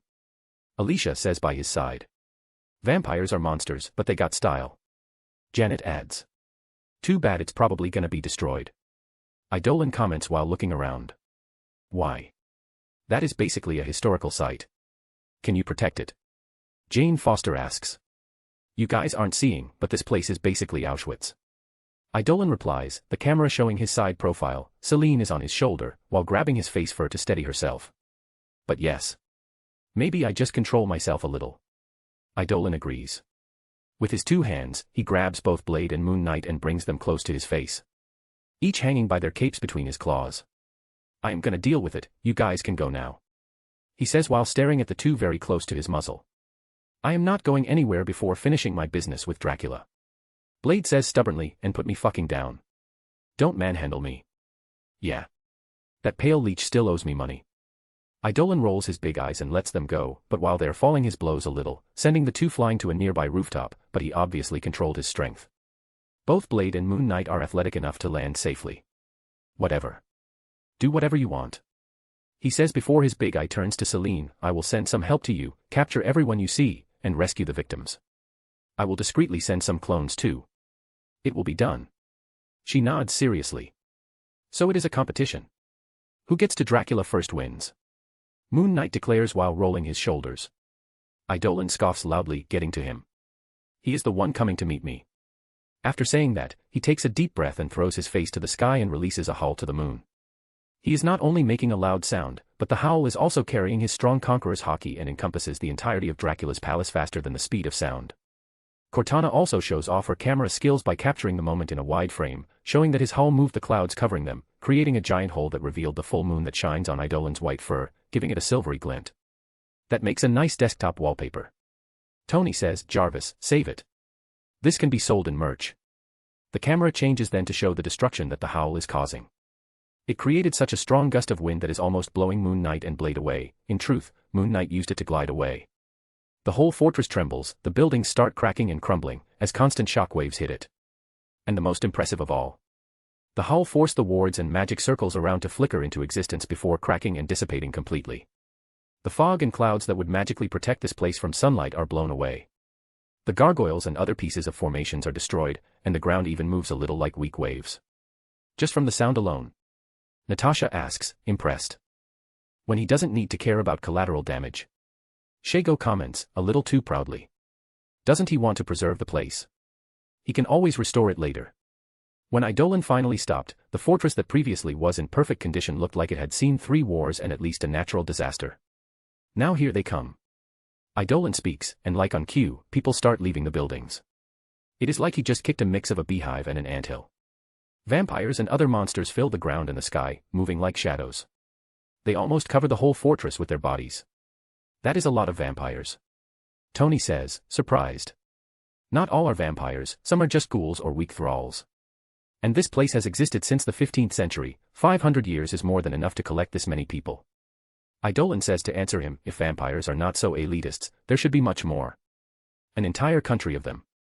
Cheers for that, then. Tony raises his glass. And here comes the big guy. Idolin alerts them. From amidst the sea of monsters, red mist starts rising and covering a certain wide rooftop. When the red mist coalesces, a figure walks out of it. He is pale of skin and hair, but his eyes and armor are blood red, while his cape is as dark as the night. He has 2 big circular gold earrings in his pointed ears and a long sword at his waist. His features are carved into an uninterested scowl even after what happened with his palace, he looks aloof and unbothered. Is that Dracula? Natasha asks. Not all like the stories. Ben says, like the black hair slicked back, the aristocratic clothes and the V-thing behind his neck, that part of the cape, what is the name? A stand-up collar. Natasha answers. That. Ben points at her. He looks a little like Idolin. Susan tilts her head. Hey. The hero looks offended at the camera. I mean, just a little. White hair, presence. Susan stutters to explain himself. You look like a vampire, dude, in a hot way. Accept it. Jennifer comes to her rescue, this Dracula could very well be your father. First of all, my father is the exact opposite of that unfriendly white statue there. Second, it is Dracula that looks like Idolin. Didn't he come first? Are you speaking about yourself in the third person? It doesn't matter. It is who is stronger that makes the rules. Idolin retorts, and I am not only Idolin. We are making progress with that in therapy. Harley nods happily. Fair, you are also the only guy that can rock them in bun or ponytail, Idolin. Darcy defends him. Thank you. He accepts the compliment graciously. What in all 9 hells is happening here? Dracula's voice cuts through the area. He doesn't speak loudly, but his words travel far. His tone is not angry, just slightly annoyed. Look at him acting cool even when he is about to have his ass kicked. Eidolon chuckles. Act even cooler than that, you can't let him win you on that. Harley goads Eidolon. He shakes his head and starts decreasing in size. Don't change. You are handsome like that. Harley protests. Are you gonna turn into a dragon now? Helena asks him with a teasing smirk. There is no reason to use another form. There are other flashy ways of fighting. His voice can be heard, but his camera changed to show his back. He goes back to looking human, completely shirtless and with his hair loose. Ooh, back muscles. Nice. Darcy whispers, Jarvis. Save that too. Don't tell Jarvis to save stripper photos on my storage. Tony protests with a huff. If only the camera turned a little. She-Hulk says, tilting her head almost like. Do you really think you would be able to see his face just because he doesn't have his mask on? Shago turns to her, you probably would see a blur. Or turn to stone. Helena adds. Or forget a second later. Is he a cryptid? Ant-Man asks with some humor. Just shy. Harley laughs. Is there something on his shoulder? It is censored. Natasha narrows her eyes and leans forward. Oh. Is that a tattoo? Johnny asks after noticing too. Hawk eyes, huh? Pamela gives Natasha a look. No, that is me. Clint raises a hand. On the screen, Eidolon starts creating another sleeveless tight shirt, the camera showing it growing from his waist and covering his skin from very close up. It showed his abs and pecs till the last moment that settled in his face. Stop making it a thirsty trap, Cortana. Shago complains. Shush, some of the women stop her. Continue what you are doing, Cortana. Darcy urges the AI. But the show was over when Eidolon covered his nose with the half mask. Oh, those idiots stole the march, he comments, and the camera shows Blade and Moon Knight jumping Dracula. Eidolon turns to Celine and gives her a nod, the vampire immediately understands and jumps down too. I guess I can clean the rest of the vampires while they keep Dracula occupied and I rescue the victims. He holds his chin between his fingers while pondering. At the same time, the thousands and thousands of monsters turn their sights on him, all confident that their master can deal with the other intruders. Want my help, friend? Thor offers with a smile. Nah, it would be overkill, but you gave me an idea. I can use electricity too and make it flashy, he answers with a chuckle. If you guys want a show, I can give you a show. He extends his hand and pulls a woman from a portal. Come, Nevin. A song will be enough to wipe them out and return to the party. It will be the opening performance of the night. In another part of the palace, Joshua the Nosferatu walks into a secret room in panic. This is the same one that threw Celine into the trap, and now he is running here. He hurries inside after the wall moves and kneels in front of a small altar that has a strange jar on it. The jar is thick at the base and thin at the opening, it is dark and dirty, with rustic images all over it. It is like it was made by a caveman and polished by someone during the Renaissance. Master. We need to run. The whole place is about to crumble. Joshua approaches, kneeling and reaching for the jar with his long, bony fingers, trembling. We can always restart the plan, let's. Don't panic, Joshua. A voice comes from the jar, and something inside stirs and shines. Master. The wise minds can always benefit from tempestuous times, while the fools lost the chance because they are paralyzed in fear. You're a fool, Joshua, but I am not. The jar says, every person of interest is here, we have the sacrifices, blood paints the land crimson, and the full moon shines in the sky. The conditions are perfect. Master. Take me to the battlefield above. The voice reverberates from the jar. The time for my resurrection is upon us. Hello there. Here is the link, without spaces. Hope you all enjoyed it, make a comment because interaction motivates me to keep writing. Thanks for reading. Till next time and stay good y'all. Bye-bye. Chapter 163, Halloween Night, Part. Avengers Tower. Two more screens appeared left and right of the main one. One screen shows Celine free-falling to the ground, and the other shows Blade and Moon Knight jumping at Dracula on a rooftop. Oh. Multiscreen, I don't know where to look. Harley's eyes dart around. But action explodes first on the latter screen, the fight between Dracula and the two anti-heroes starts. Blade swings downwards with one katana, but Dracula simply sidesteps the attack while looking very aloof, not even deigning to attack back. You must be the Daywalker I heard about. He speaks. Nice to finally put a face to the name, right? We would have met earlier if you had just come to me like a man instead of sending your minions. Blade says that at the same time he changes his downward slash to a horizontal one. You overestimate your own importance. Dracula steps just outside of the range of the weapon, surprisingly graceful for a big guy in armor, keeping his stance straight while using minimum movement. And what about me? Moon Knight jumps in while holding a unique crescent-shaped blade, where the handle is located in the middle, so that two curved blades protrude from each side of his closed fist. Moon Knight punches in the direction of Dracula's face while in the air. This time, the Lord of Vampires doesn't dodge, opting to smack Moon Knight's hand away with his gauntlet. You. Yes, me. Pay what you owe me. Moon Knight shouts as he retreats to get space for a flying kick. What are you talking about? Dracula frowns while still dodging casually. This situation is more like a noble hearing the complaints of his subjects than a fight per se, Dracula, as their superior is completely looking down on them. Don't play dumb. You owe me money. Moon Knight attacks again. Dracula frowns, offended, and kicks Moon Knight in the chest before Moon Knight can touch him. In which situation would I owe anything to a pauper like yourself? Dracula says with disdain. Uff. I don't remember the exact details, but you absolutely owe me money. Moon Knight recovers from the attack. Preposterous. I will not have you slander my good name with your baseless accusations. Dracula spats. Good name. You. Blade attacks while Dracula is focusing on Moon Knight. Dracula was caught a little off guard, the tip of Blade's sword approaching his heart, but the Lord of Vampires is still a strong creature. Showing the difference in power, Dracula grabs the blade between his fingers, stopping its advance. Two pests. Dracula lifts Blade by the weapon and throws him at Moon Knight, who was approaching. The two anti-heroes' bodies crash, stopping them, but Dracula doesn't take the opportunity to attack. Instead, he looks at his hand, and there is some damage to the leather part of his gauntlet, and it goes deep enough to hurt his skin. Acid, garlic and silver. He comments before dismissing the damage. Dracula is a little more resistant to those things than the average monster/vampire, but the combination of the three can be a little dangerous. The best you two can do is annoy me. His hand goes to his waist, and he starts to slowly unsheath his long sword. Nonetheless, this inconvenience shall be dealt with in a short time. He holds his sword with one hand, even though the blade looks too long to be used like that. Dream on, fucking nerd. Moon Knight replies while Blade raises his sword silently and also pulls a gun from his holster. With sword in one hand and gun in the other, Blade advances, shooting while closing the distance. Blam blam blam blam. Dracula uses his sword to deflect the first bullet and moves to the side to avoid the rest.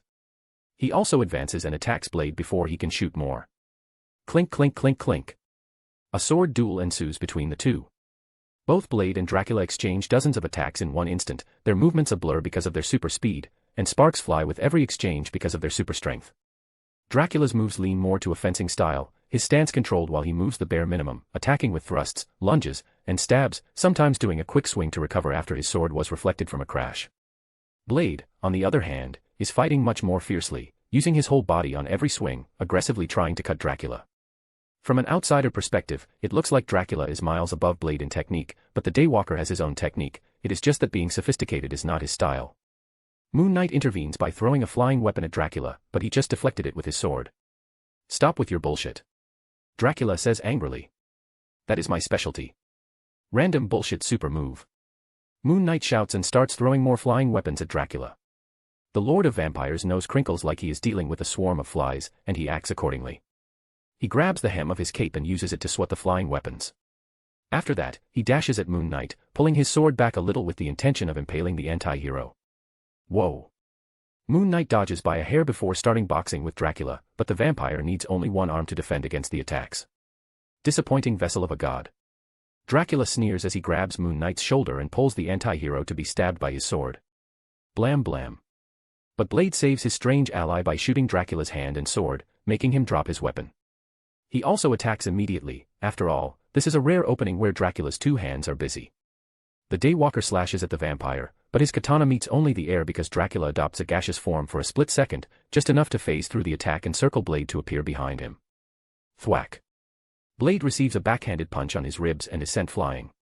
Moon Knight jumps to attack Dracula, but the vampire makes a flourish move with his cape in the direction of the anti-hero, and a swarm of bats emerges from him. The distraction is enough for Dracula to telekinetically bring his sword back to his hand and finally stab Moon Knight. Butchie. The anti-hero is impaled in the air, and in the air he stays, held by the blade going through his shoulder.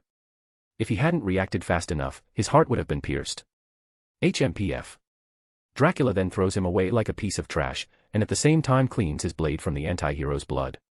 Moon Knight slides until he stops close to Blade, who is holding the side of his torso. Both anti-heroes are harmed but still standing up. Okay, now that bitch will get it. Moon Knight ignores the blood on his shoulder. Blade spat a mouthful of blood, despite not being attacked by a weapon. That hit from Dracula gave him more damage than the one Moon Knight received. His organs almost ruptured, but he is already healing. Can you still go on? Blade asks while wiping his mouth. You bet. Moon Knight says, changing his accent. Maybe another personality took over. Good, because that bastard is gonna be serious now. Blade stares at Dracula. The whole demeanor of the Lord of Vampires changed. His cape looked like it was alive, shadows seeping from it, his eyes shining red, the air getting cold around him. I was not serious either. Good, let's kill him for good. And get my damn money. The three combatants walk forward and start round 2 almost immediately. Their speed is nothing like before. Dracula starts moving so fast that he becomes a blur, and Blade accompanies him with all he can. The Moon Knight is not that much behind, even if he doesn't have super speed. On the Avengers Tower, everyone watches the exchange with great interest and awe. The screen shows the battle getting heated, the combatants moving so fast and fiercely that they can't get their eyes off the screen. I am not any specialist, but that Dracula dude looks really strong. Like, really dangerous. Darcy comments. From her point of view, the two anti-heroes are pretty awesome, but Dracula is obviously dominating the fight. Indeed. It is even a bit worrying. Reed Richards comments. Isn't he like, stronger than Loki? Natasha turns to Thor. The god of thunder shrugs. Loki is a sorcerer. It is not weird that some humans, I mean, some living beings in Midgard to display more impressive battle feats. But I still think Loki would win. Even so, if left alone, he would cause a lot of trouble. Steve Rogers says with a frown, and to think he was just lying around somewhere. And there are a lot like him. Peggy nods, but that is why S.H.I.E.L.D. exists, to protect the humans from those threats. I am sorry, lady, but I don't think S.H.I.E.L.D. before the heroes would be able to deal with the real threats. Shago comments with a dismissive tone, you all are just lucky the ones like Dracula didn't care to make a big move, and there are hidden heroes taking care of things. Believe it or not, S.H.I.E.L.D. had some heavy hitters that would make Dracula look like a vegetarian bat. Peggy retorts with a proud and defiant tone. As a founder of S.H.I.E.L.D., she can't let other people talk badly about the organization like that. Earth was safe in our hands. Shago looks at her and frowns like she is thinking about something. People like the Marvels. Helena helps while casually taking a sip of her cocktail. Ah. Now I remember. True. Shago nodded with serenity and didn't argue. From what Hector told them once during a boring lecture, Captain Marvel and the others are indeed very strong. How do you know that? Peggy frowns. She is not happy that she won the little argument. Spies never think others can play their games better than them. Shago shakes her head with an amused smile. That is all the explanation she will give. You will get used to it. Natasha advises Peggy. Okay, I think I could take Dracula, but who else thinks the same? Johnny suddenly declares, and it suddenly becomes a competition with the boys. Thor didn't say anything, but he made sure to give a loud chuckle to remind them that he was there.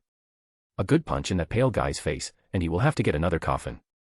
Ben clenches his fist. Please, you can never hit him with that speed.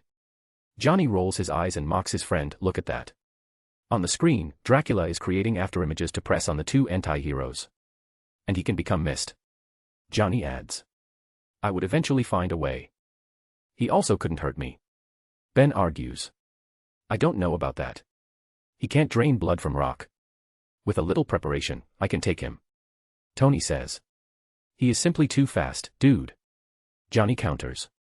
Eidolon always said that speed is what decides most fights. If there is too much difference, it always leans towards the faster. Helena comments. See. The lady understands. Johnny points at Helena and winks at her. She ignores his poor attempt at flirting. I don't know if I could hit him with a bolt, but there are ways to explore his weakness if I prepare. He looks like the arrogant type that can be led into a trap, too. Exactly what I was thinking. It is Tony's turn to point out, I don't even need a trap. Give me some time to put some UV lights in my armor, and I am ready to go. Said that, Jarvis, remind me of making an armor specialized in hunting monsters.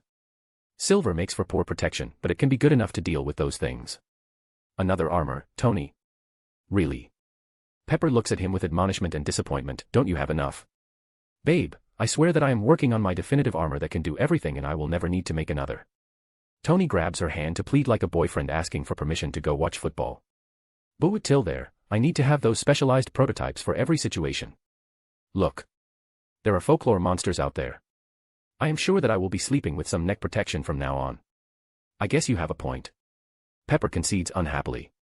Also, remember me to have a long talk with Eidolon about everything that is out there that can kill us. Tony says, I need to make countermeasures beforehand. It will be a very long talk, Harley laughs. Talking about countermeasures, it is not always that you have the chance to make them. Johnny speaks to Stark, so, do you think that you can take Dracula with your normal armor if you are flying at night and he suddenly attacks you? It is a friendly supposition, something men do a lot. Can you take a lion with prep time? This type of silly conversation. But to Stark, it hits a sore spot. I don't really know. He admits, not his usual arrogant self, he is so fast that maybe Jarvis can't lock on him.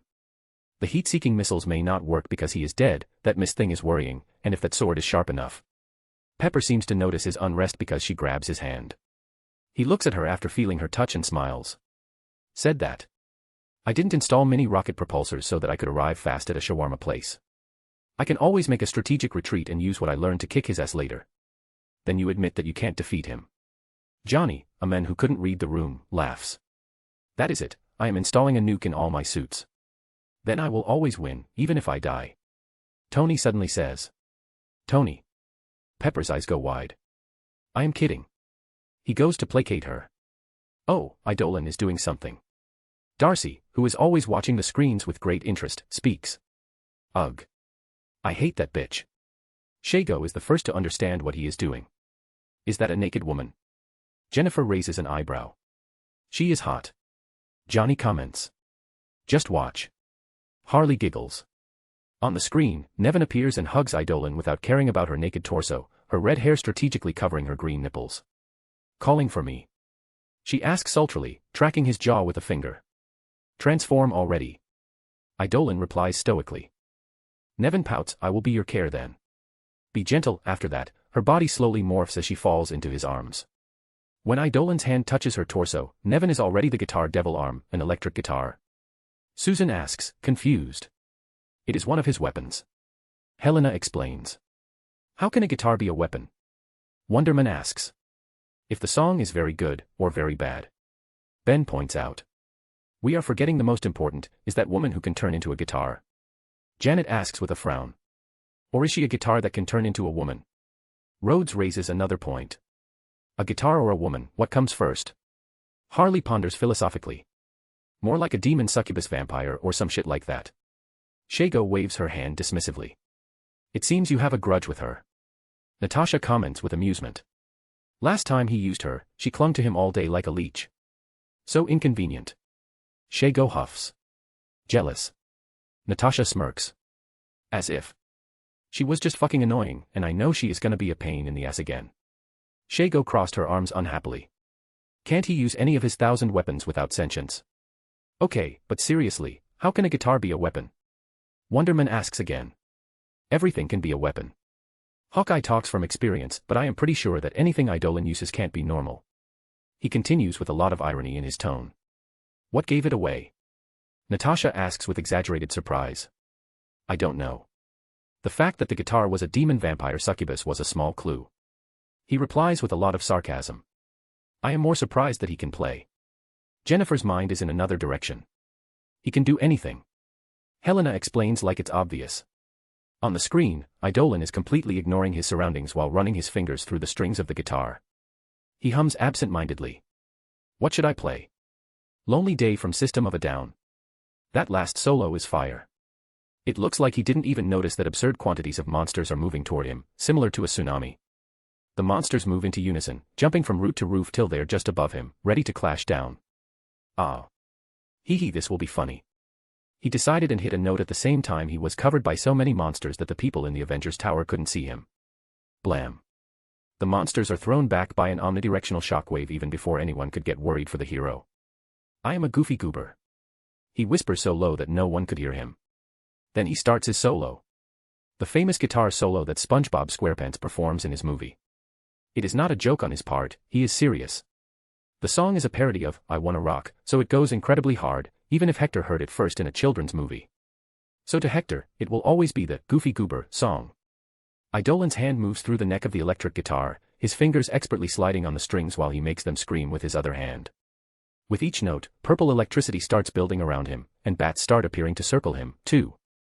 In the beginning, it looks like a harmless performance, but when the first werewolf jumped back at him and tried to stab his back with his claws, the show really started. BZZZT. The werewolf goes straight through him. What he hit was an electric afterimage that immediately became lighting and zapped the monster.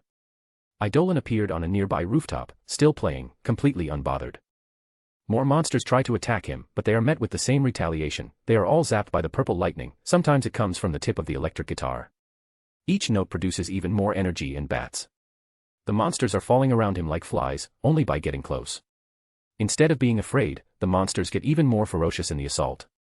If they are getting dropped while Eidolon is just passively playing, they can imagine what happens when he finally takes action.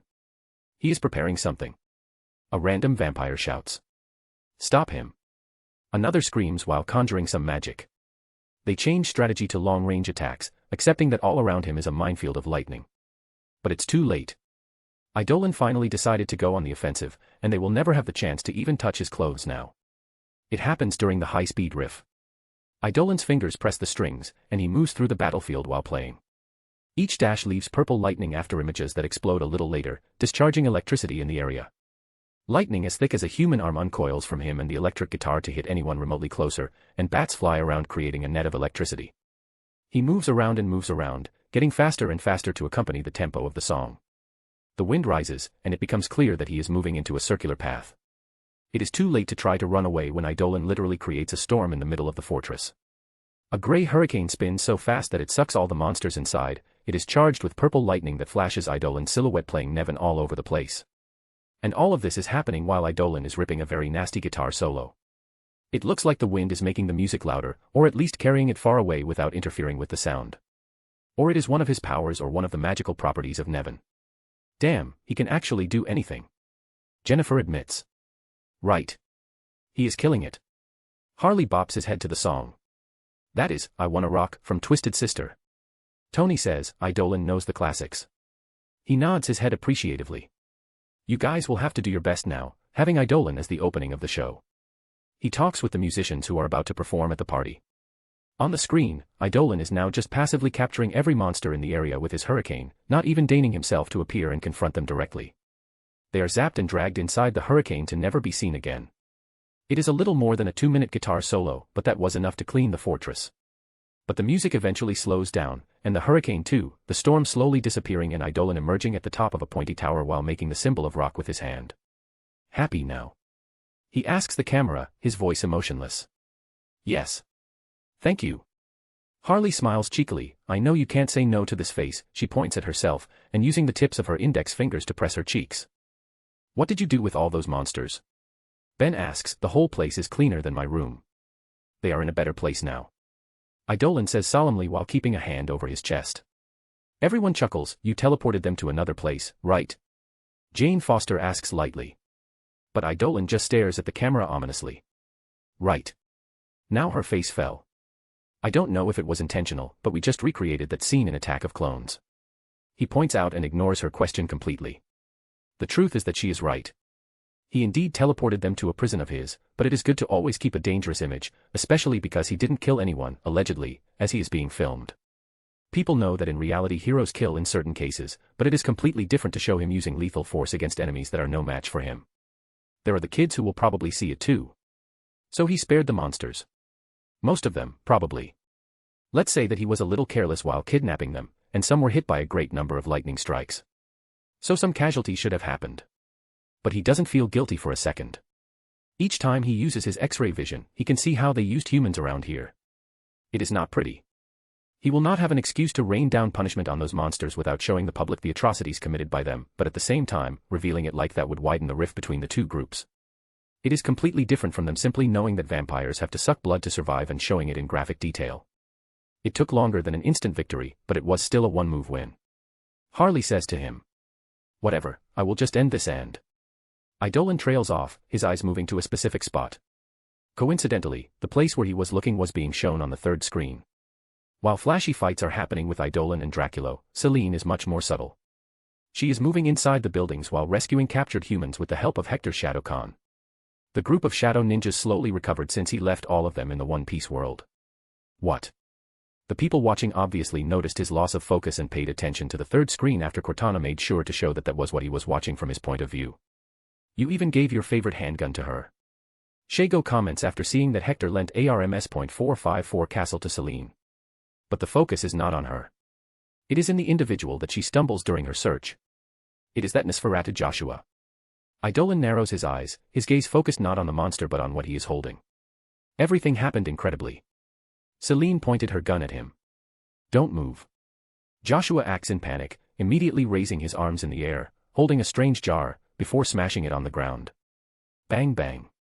Celine shoots 2 times in his knees, practically vaporizing his legs, and the jar breaks with a muffled sound. From the jar, an orange-red mist emerges and dashes to Celine at such incredible speed that not even she could dodge in time. Her eyes widen, and she instinctively crosses her arms to take the blow. Blam.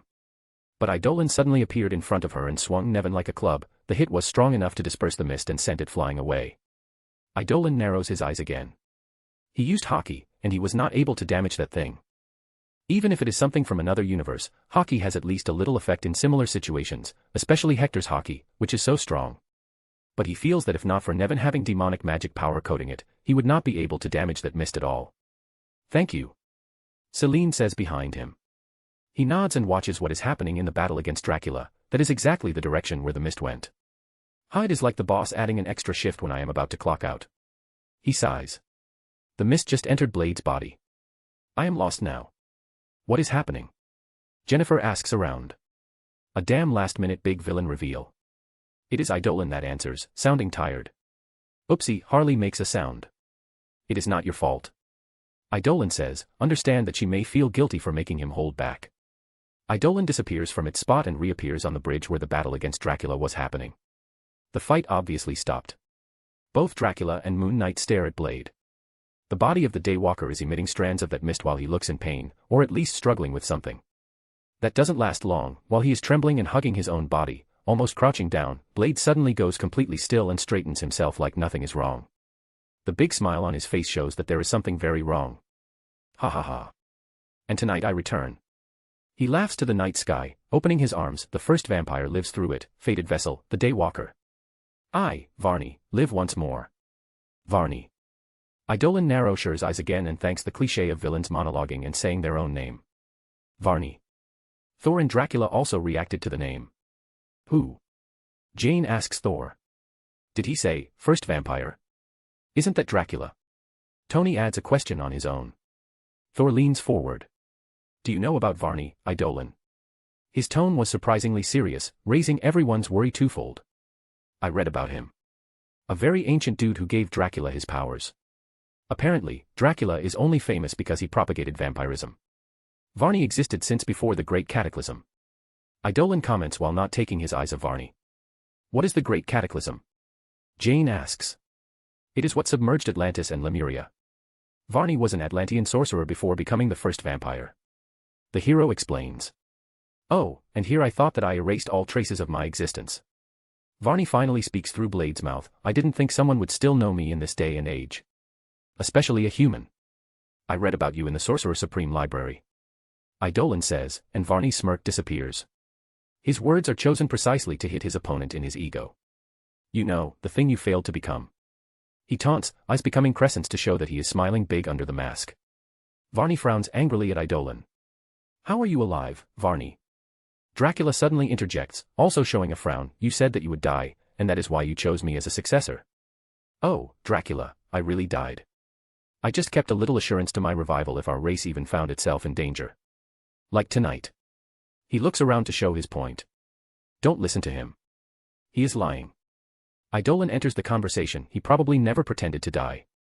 He went through a ritual to become the first vampire, but the weakness is a problem. Despite trying everything, he never succeeded in getting rid of it. He probably put you on this path to one day find a vessel without the weakness and become perfect. That is why he was aiming for my subordinate and then Blade. Blade probably was the primary target. That would also explain why recently you all are turning specific people and studying ways to become immune to sunlight. That Joshua Nosferatu was carrying the jar holding him. Isn't he your subordinate? So why are you unaware that Varney still exists? Eidolon said all that in one breath. It is mostly supposition, but it makes a lot of sense. Varney stares at him, trying to suppress his anger, and Dracula also frowns harder. Don't listen to him, it is just a pathetic attempt to poison the well. The original vampire speaks dismissively to Dracula, only the two of us know about what happened back then. Typical sophism. You are not even attacking the argument, just excluding me from the discussion by saying I don't know you too. Dracula, you also don't know this guy. His life is many times longer than yours. You don't know how he was before meeting you, and some people say that was his hubris that caused the Great Flood. Lies. I will not let you taint my reputation by saying that I have anything to do with that. Varney suddenly shows real anger for the first time. I am a survivor. It seems fighting the two is inevitable. I will explain everything later, Dracula. Let's take care of him first. Varney steps forward and grabs Blade's katana, moving them around like he is testing his new body. Dracula doesn't look exactly convinced by Varney, but Eidolon is a common enemy, so he also gets ready for the fight. You two let me handle it, that Varney guy is a little dangerous. Eidolon says to Moon Knight and Selene. Selene obviously listens and starts walking back, but Moon Knight starts arguing. No, no. I have business with Dracula. You get the body snatcher, and I deal with Dracula. He says while getting ready to fight Dracula. No. Eidolon simply says and kicks him casually, a portal opens where he is falling, and he reappears at the other edge of the fortress. Son of Aia. It is possible to listen to his scream as Moon Knight falls far away. Eidolon, my friend, I will ask again. Do you need my help? Thor speaks seriously. I fought Varney in the past, and he is really a tough opponent. Really? That is rare for you to admit. Jane looks at him. I was young, but that doesn't exclude the fact that he is strong. We fought for an entire night, and I had to explore his weakness to the sun to make him retreat. It became a teaching moment where my father made me reflect that I should look for other ways to win because victory is not always clear and sometimes can't be reached by using brute force alone. Thor confesses. Thank you for worrying, but I am good. Eidolon answers with a calm tone. He can be strong, but the conditions are also ideal to me. They are not humans and I already rescued everyone. I don't need to hold back and worry about collateral damage in this place. He declares while raising his fighting spirit, there is no way I am losing in those conditions. I even know their weakness. He smirks. Arrogant. His words were obviously heard by Varney, that immediately dashed to attack him. Blade's body never moved this fast. Dracula is also right behind. The two swung their blades at him, and Eidolon showed no intention of reacting. With their fast movements, they reach him and surprisingly cut him into 4 parts. The people watching almost jumped in fright, seeing that. That is rude, I am thinking. Eidolon's decapitated head speaks while floating. His body slowly turns to face the vampires that pass through him as it reforms. His casual stance and unworried tone show how little he thinks of this fight. Obviously, that is all outwardly. Inside, he is taking it as seriously as ever. The reason why he hasn't acted yet is that he is thinking about how to get Blade's body back. Can you please return my friend's body before we fight? He asks nicely, not a hint of aggression in his tone. Why? Don't tell me you can't hurt me like this. Varney mocks with Blade's face. No, I can absolutely hurt you, don't even try the hostage play. In truth, this is pointless. I mean, you are not forcing me to make any hard decision. There is no urgency or anything like that. I can simply capture you and try to remove you from him slowly, later. We are all immortal people here. 10 years is not long if I can safely take him back. He explains his reasoning unless you have some mental switch that can explode the planet or anything. Then I am gonna kill you with Blade.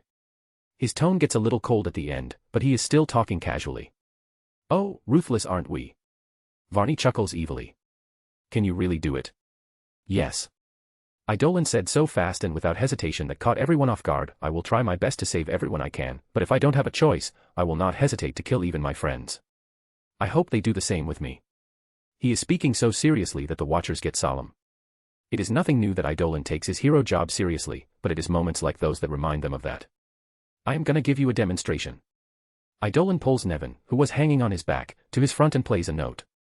Multiple bats appear around them, each charged with balls of lightning, and immediately fly to the two vampires.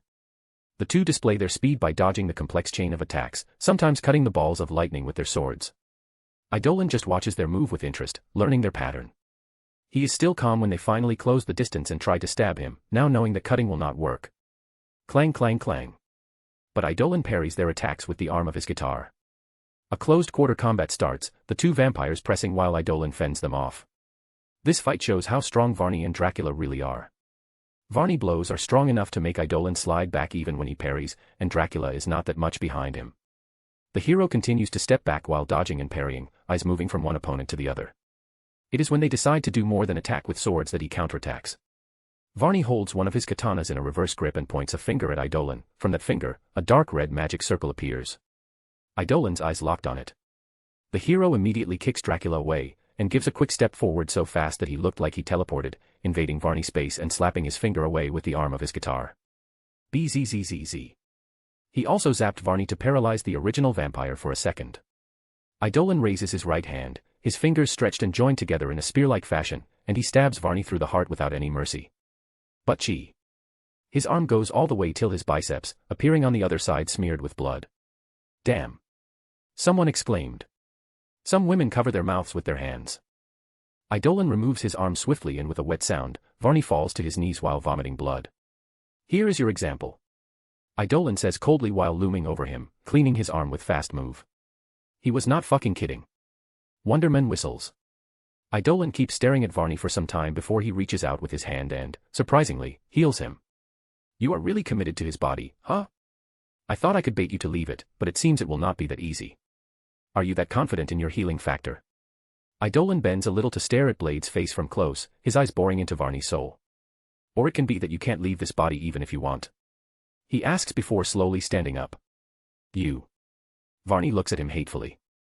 That is one of the greatest humiliations he received in his life. Being hurt like that and then healed afterwards. You have no idea of who you are talking to. I am pretty sure you are just a little leech that is afraid of death. Eidolon taunts, eyes shining while looking down on Varney. I am gonna show you. No, I am gonna show you. Eidolon's eyes shine dangerously, and he releases his conqueror's haki and other fear-inducing powers. He puts incredible pressure on Varney, so much that even the ancient creature freezes with his mouth agape and eyes wide. From his perspective, Eidolon looks just like a monster of his nightmares, or death itself. The hero then reaches for him, his hand making a grab motion very close to his face, and something starts leaving Blade's body. It is some dark orange-red smoke, something Eidolon immediately grabs and tries to pull it off. Using the Sora Sora no Mi, Eidolon is trying to take Varney off Blade's body. He pulls slowly and carefully, all-seeing eyes of God activated, but at a certain point, something extra starts coming out. There is a little white mixed with the darker smoke. Eidolon pauses and lets it go with a sigh. So you are not a worm, but a parasite, fusing with Blade's soul. The smoke re-enters Blade's body, and Varney finally can focus again. He stares at Eidolon with horror and jumps back a dozen meters. What kind of monster are you? It is what he asks while sweating bullets. I am only human, with a little extra. Eidolon gives him a side glance. Seriously, you'd better get out of this body. Because when I remove you, and I will eventually, I will be annoyed if you make me do unnecessary work. Varney stares at him seriously, still a little fearful. On the Avengers Tower, Janet looks around. Someone tell me he was not pulling that guy's soul out of his body. No one can say that he is not doing it. And when they look at the women of the SCP, they just shrug without saying anything. He made the monster call him a monster. Natasha shakes her head, I think I am finally getting dull by his antics. On the screen, another round is about to start, with Dracula coming back and Varney creating a huge magic circle. The magic circle shoots a high-pressure jet of blood that Eidolon dodges. But the destruction left in its path is devastation, it went through dozens of buildings as if nothing. The battle gets even more grandiose and flashy, with both vampires using other techniques and magic to try to deal with Eidolon. The hero dodges everything by leaving afterimages behind, studying their patterns, but this time, he starts counterattacking much earlier than previously. He dashes at Varney, that already created dozens of other magic circles that stay behind him, ready to release their magic. But Eidolon does something strange, the screen shows his hand, and he uses his index finger to poke the air a dozen times at high speed. Crack crack crack crack. The magic circles start crumbling. What? Varney is not the only one surprised. Never saw something like that. Even Thor comments. It is just a simple trick of creating nth metal pellets from the tip of his finger and using momentum to expel them faster than bullets. But Eidolon made it so fast and perfectly that neither the camera nor Varney saw anything weird. It looks like he can destroy magic circles by poking in the direction. Which makes him even scarier. Eidolon obviously uses the chance to close the distance and attacks Varney. The original vampire tries to counterattack, but Eidolon slaps his arm away and perfectly connects his own attack. Whoosh thwack whoosh thwack whoosh thwack whoosh thwack. Every try of Varney to recover was met with Eidolon one step ahead, frustrating it and punching him.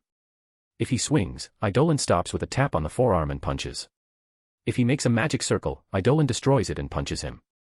If he tries to retreat, Eidolon follows and punches him. I already showed that I can restore this body. Are you ready to remember how pain tastes? Idolin asks between attacks. He even includes Dracula, keeping up with the two opponents at the same time. His arms become a blur, and so many afterimages appear that it looks like he has multiple arms. He hits every part of their body with a precise strike while whoosh thwack whoosh thwack whoosh thwack whoosh thwack whoosh thwack whoosh thwack whoosh thwack whoosh thwack whoosh thwack whoosh thwack whoosh thwack whoosh thwack. Nasty combos, Darcy says while watching the beatdown Idolin is giving the two. Idolin always has been an exceptional fighter. Thor says with a proud smile, and it is always annoying to fight him. Idolin suddenly pauses, ah. Is it Blade feeling pain, too? That would be a little unnecessary then. The two vampires are all bloodied, but they are quickly recovering with their healing factor. Bastard. Varney shouts and makes a giant magic circle, which, if you look closely, is the same one from before, but on a huge scale. To everyone's surprise, Idolin raises his hand and creates a similar magic circle. What? Varney says in shock, already shooting his magic, the high-pressure stream of blood flying at Idolin. And from Idolin's magic circle, a similar stream of blood goes and meets the attack. Boom. The crash is messy and powerful. It is more than simply blood, it carries magical power that explodes when it comes into contact with a similar power. Everyone is forced to step back a little as the surroundings are destroyed and painted in blood. How? Varney asks quietly, too surprised to even shout. I saw you doing it before. Idolin says simply. Bullshit. That was too fast and another body of mine encountered your hideout, and it was reading you books. I was just receiving the images just now. Idolin explains and pulls a book from a portal. Varney recognizes that book, it is one of his own. I was studying how to take you off Blade, but I ended up learning your magic. Interestingly, it uses blood as fuel. 4 vampires, huh? It can also go well with me because I also have a healing factor. Idolin comments while passing the pages of the book casually. Idolin can use magic.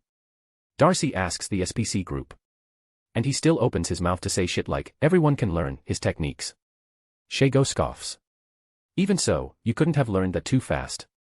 Now Varney sounds angry. What can I say? I am a little smart. Idolin shrugs and throws the book over his shoulder, landing on a portal and disappearing. Varney grits his teeth. You would need to be a genius to claim what you are saying as the truth.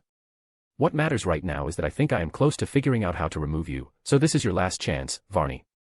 Idolin glares, get off my friend before I make you. I made this whole show to prove that I am capable. I am not bluffing. HMPF. Come at me if you are that confident. Varney declares. You asked for it. Idolin jumps a little in the air and swings his arm downwards. He increases the gravity around Varney, making the vampire fall to his knees and removes the lasso of truth from his inventory before throwing it at him, tying Varney before he can react. He then makes some hand signals, and 2 white magic circles appear, one beneath Varney and the other above, trapping him in a light cylinder. Idolin has some ways of solving possessions, but when against magic, it is better to use magic. So, with the combined knowledge he got from studying Varney's notes, with the spell the Ancient One taught him to remove the Wendigo curse, his magic talent, lasso of truth, and all-seeing eyes of God, he is sure he can do it the right way and without leaving any future trouble. Activate.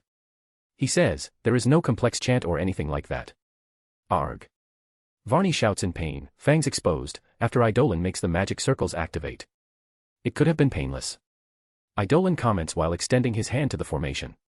He gives a side glance to Dracula, but the Lord of Vampires makes no move to help Varney.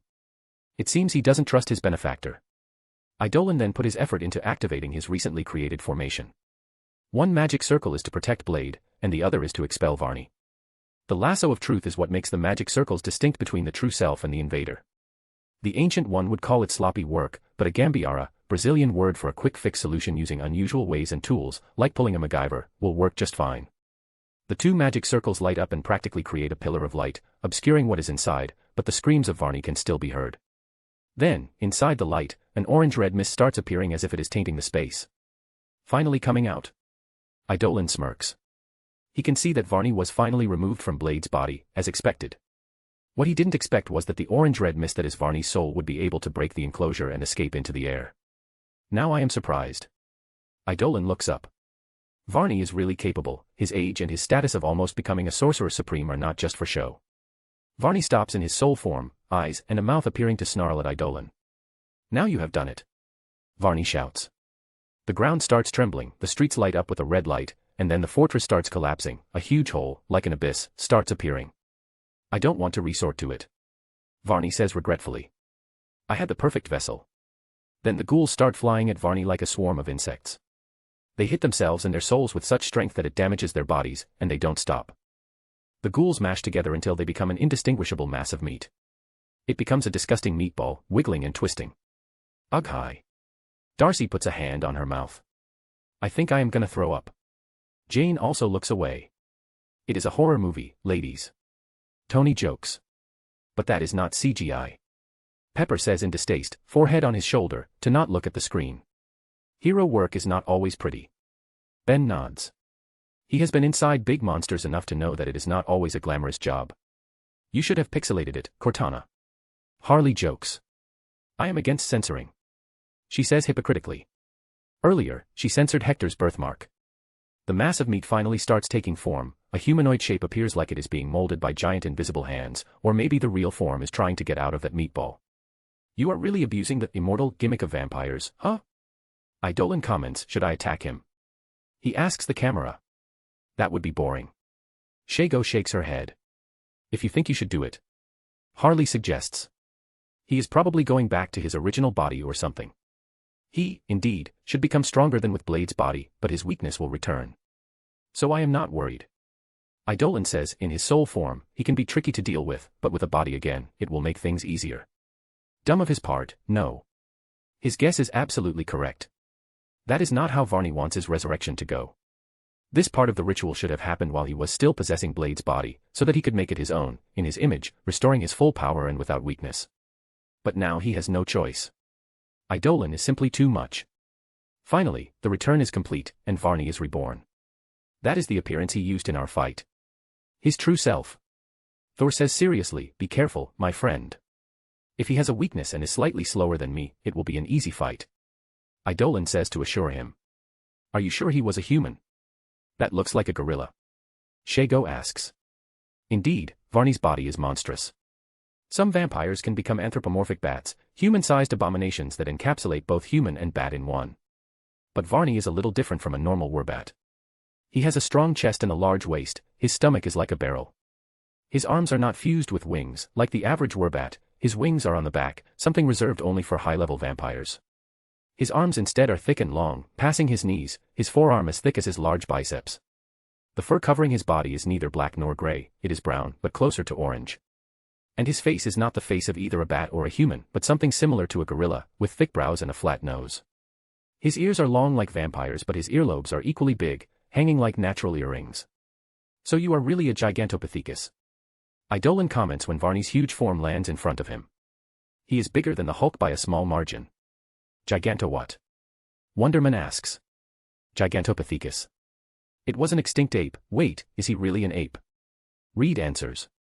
We are all apes. It is just the fossils found from the Gigantopithecus are attributed to an ape because they look like gorillas, but in truth, they are sentient beings. Eidolon explains. That is really interesting. We always know that the gaps in our knowledge are much larger than what we can guess from fossils, but a sentient species. This can change the study of paleontology. Reed says with an impressed tone. Can't blame them. He doesn't look that smart. Shago says her piece. But he is an ancient sorcerer, he is smart. Eidolon shrugs, not underestimating his opponent. Now I know why you want my body. You are ugly as fuck. Blade suddenly speaks, tired, but still cracks a joke while standing up. Are you good? Eidolon asks while taking back his lasso. Yes. Blade replies as he walks to his side and pauses, thank you for the help. He says with some difficulty. It is what I do. Eidolon says casually while watching Dracula go to stay at Varney's side. Don't get too happy, the night is not over. Varney says while looking at them, he recovered his calm after getting back his body and power. Let's end this already. I have questions for you, Varney. Dracula speaks. Ugh. I am the one who should be saying that. Eidolon rolls his eyes, tone very unamused, and then he disappears from his spot. He reappears in front of Dracula and gives the vampire a kick of his heel that sends Dracula flying so fast that he disappears. It is only because the trail of destruction is happening in a straight line through the buildings that anyone can guess he was sent flying instead of being erased from existence. Not happy with only that, Eidolon raises his hand, index finger pointing in the overall direction where Dracula was thrown, and charges another attack. The tip of his finger starts shining into a golden light with some electricity cracking around it.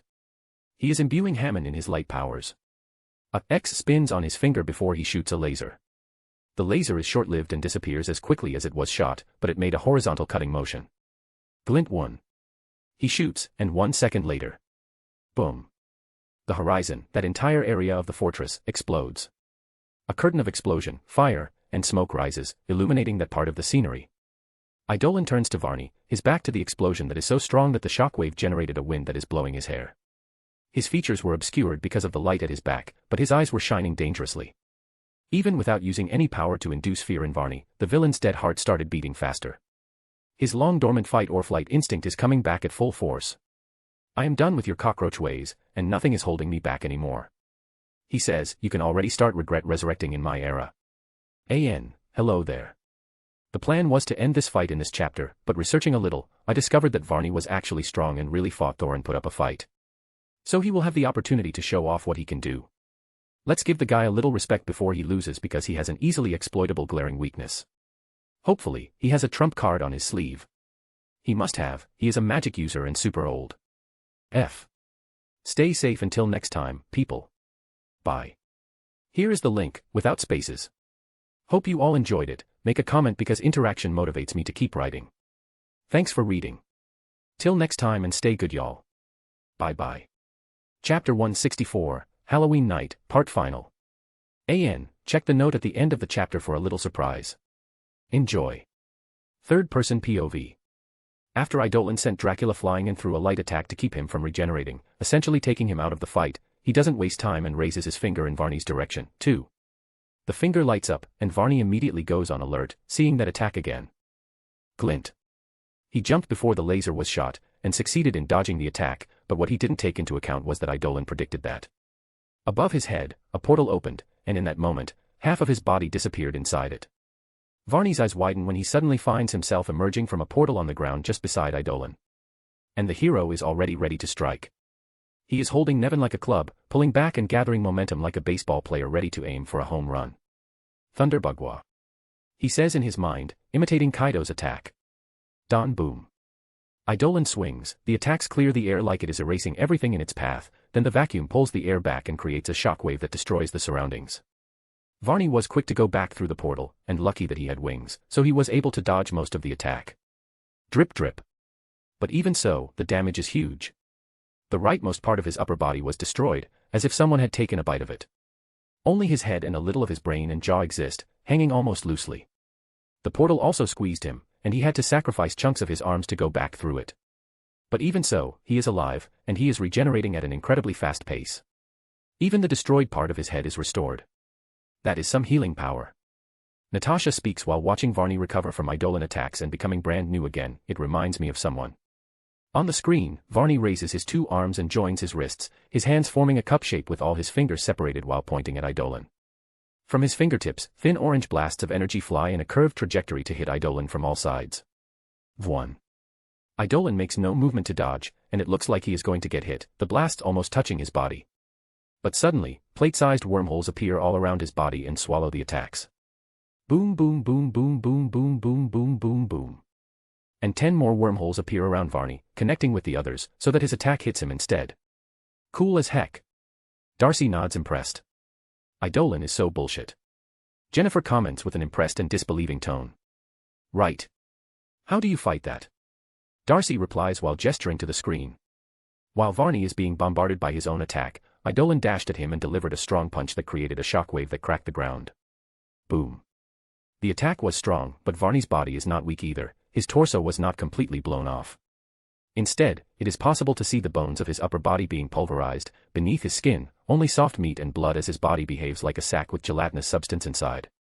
It is a disgusting sight, no living body should become like that. Blood was shot from his orifices too, but as quickly as his body was deformed by the attack, it got back to looking normal. Eidolon hums to himself, all-seeing eyes of God staring unblinkingly at Varney. The original vampire retaliates with a physical attack on his own, an overhead swing that quickly reached Eidolon, but the hero blocked with his forearm. Boom crack crack.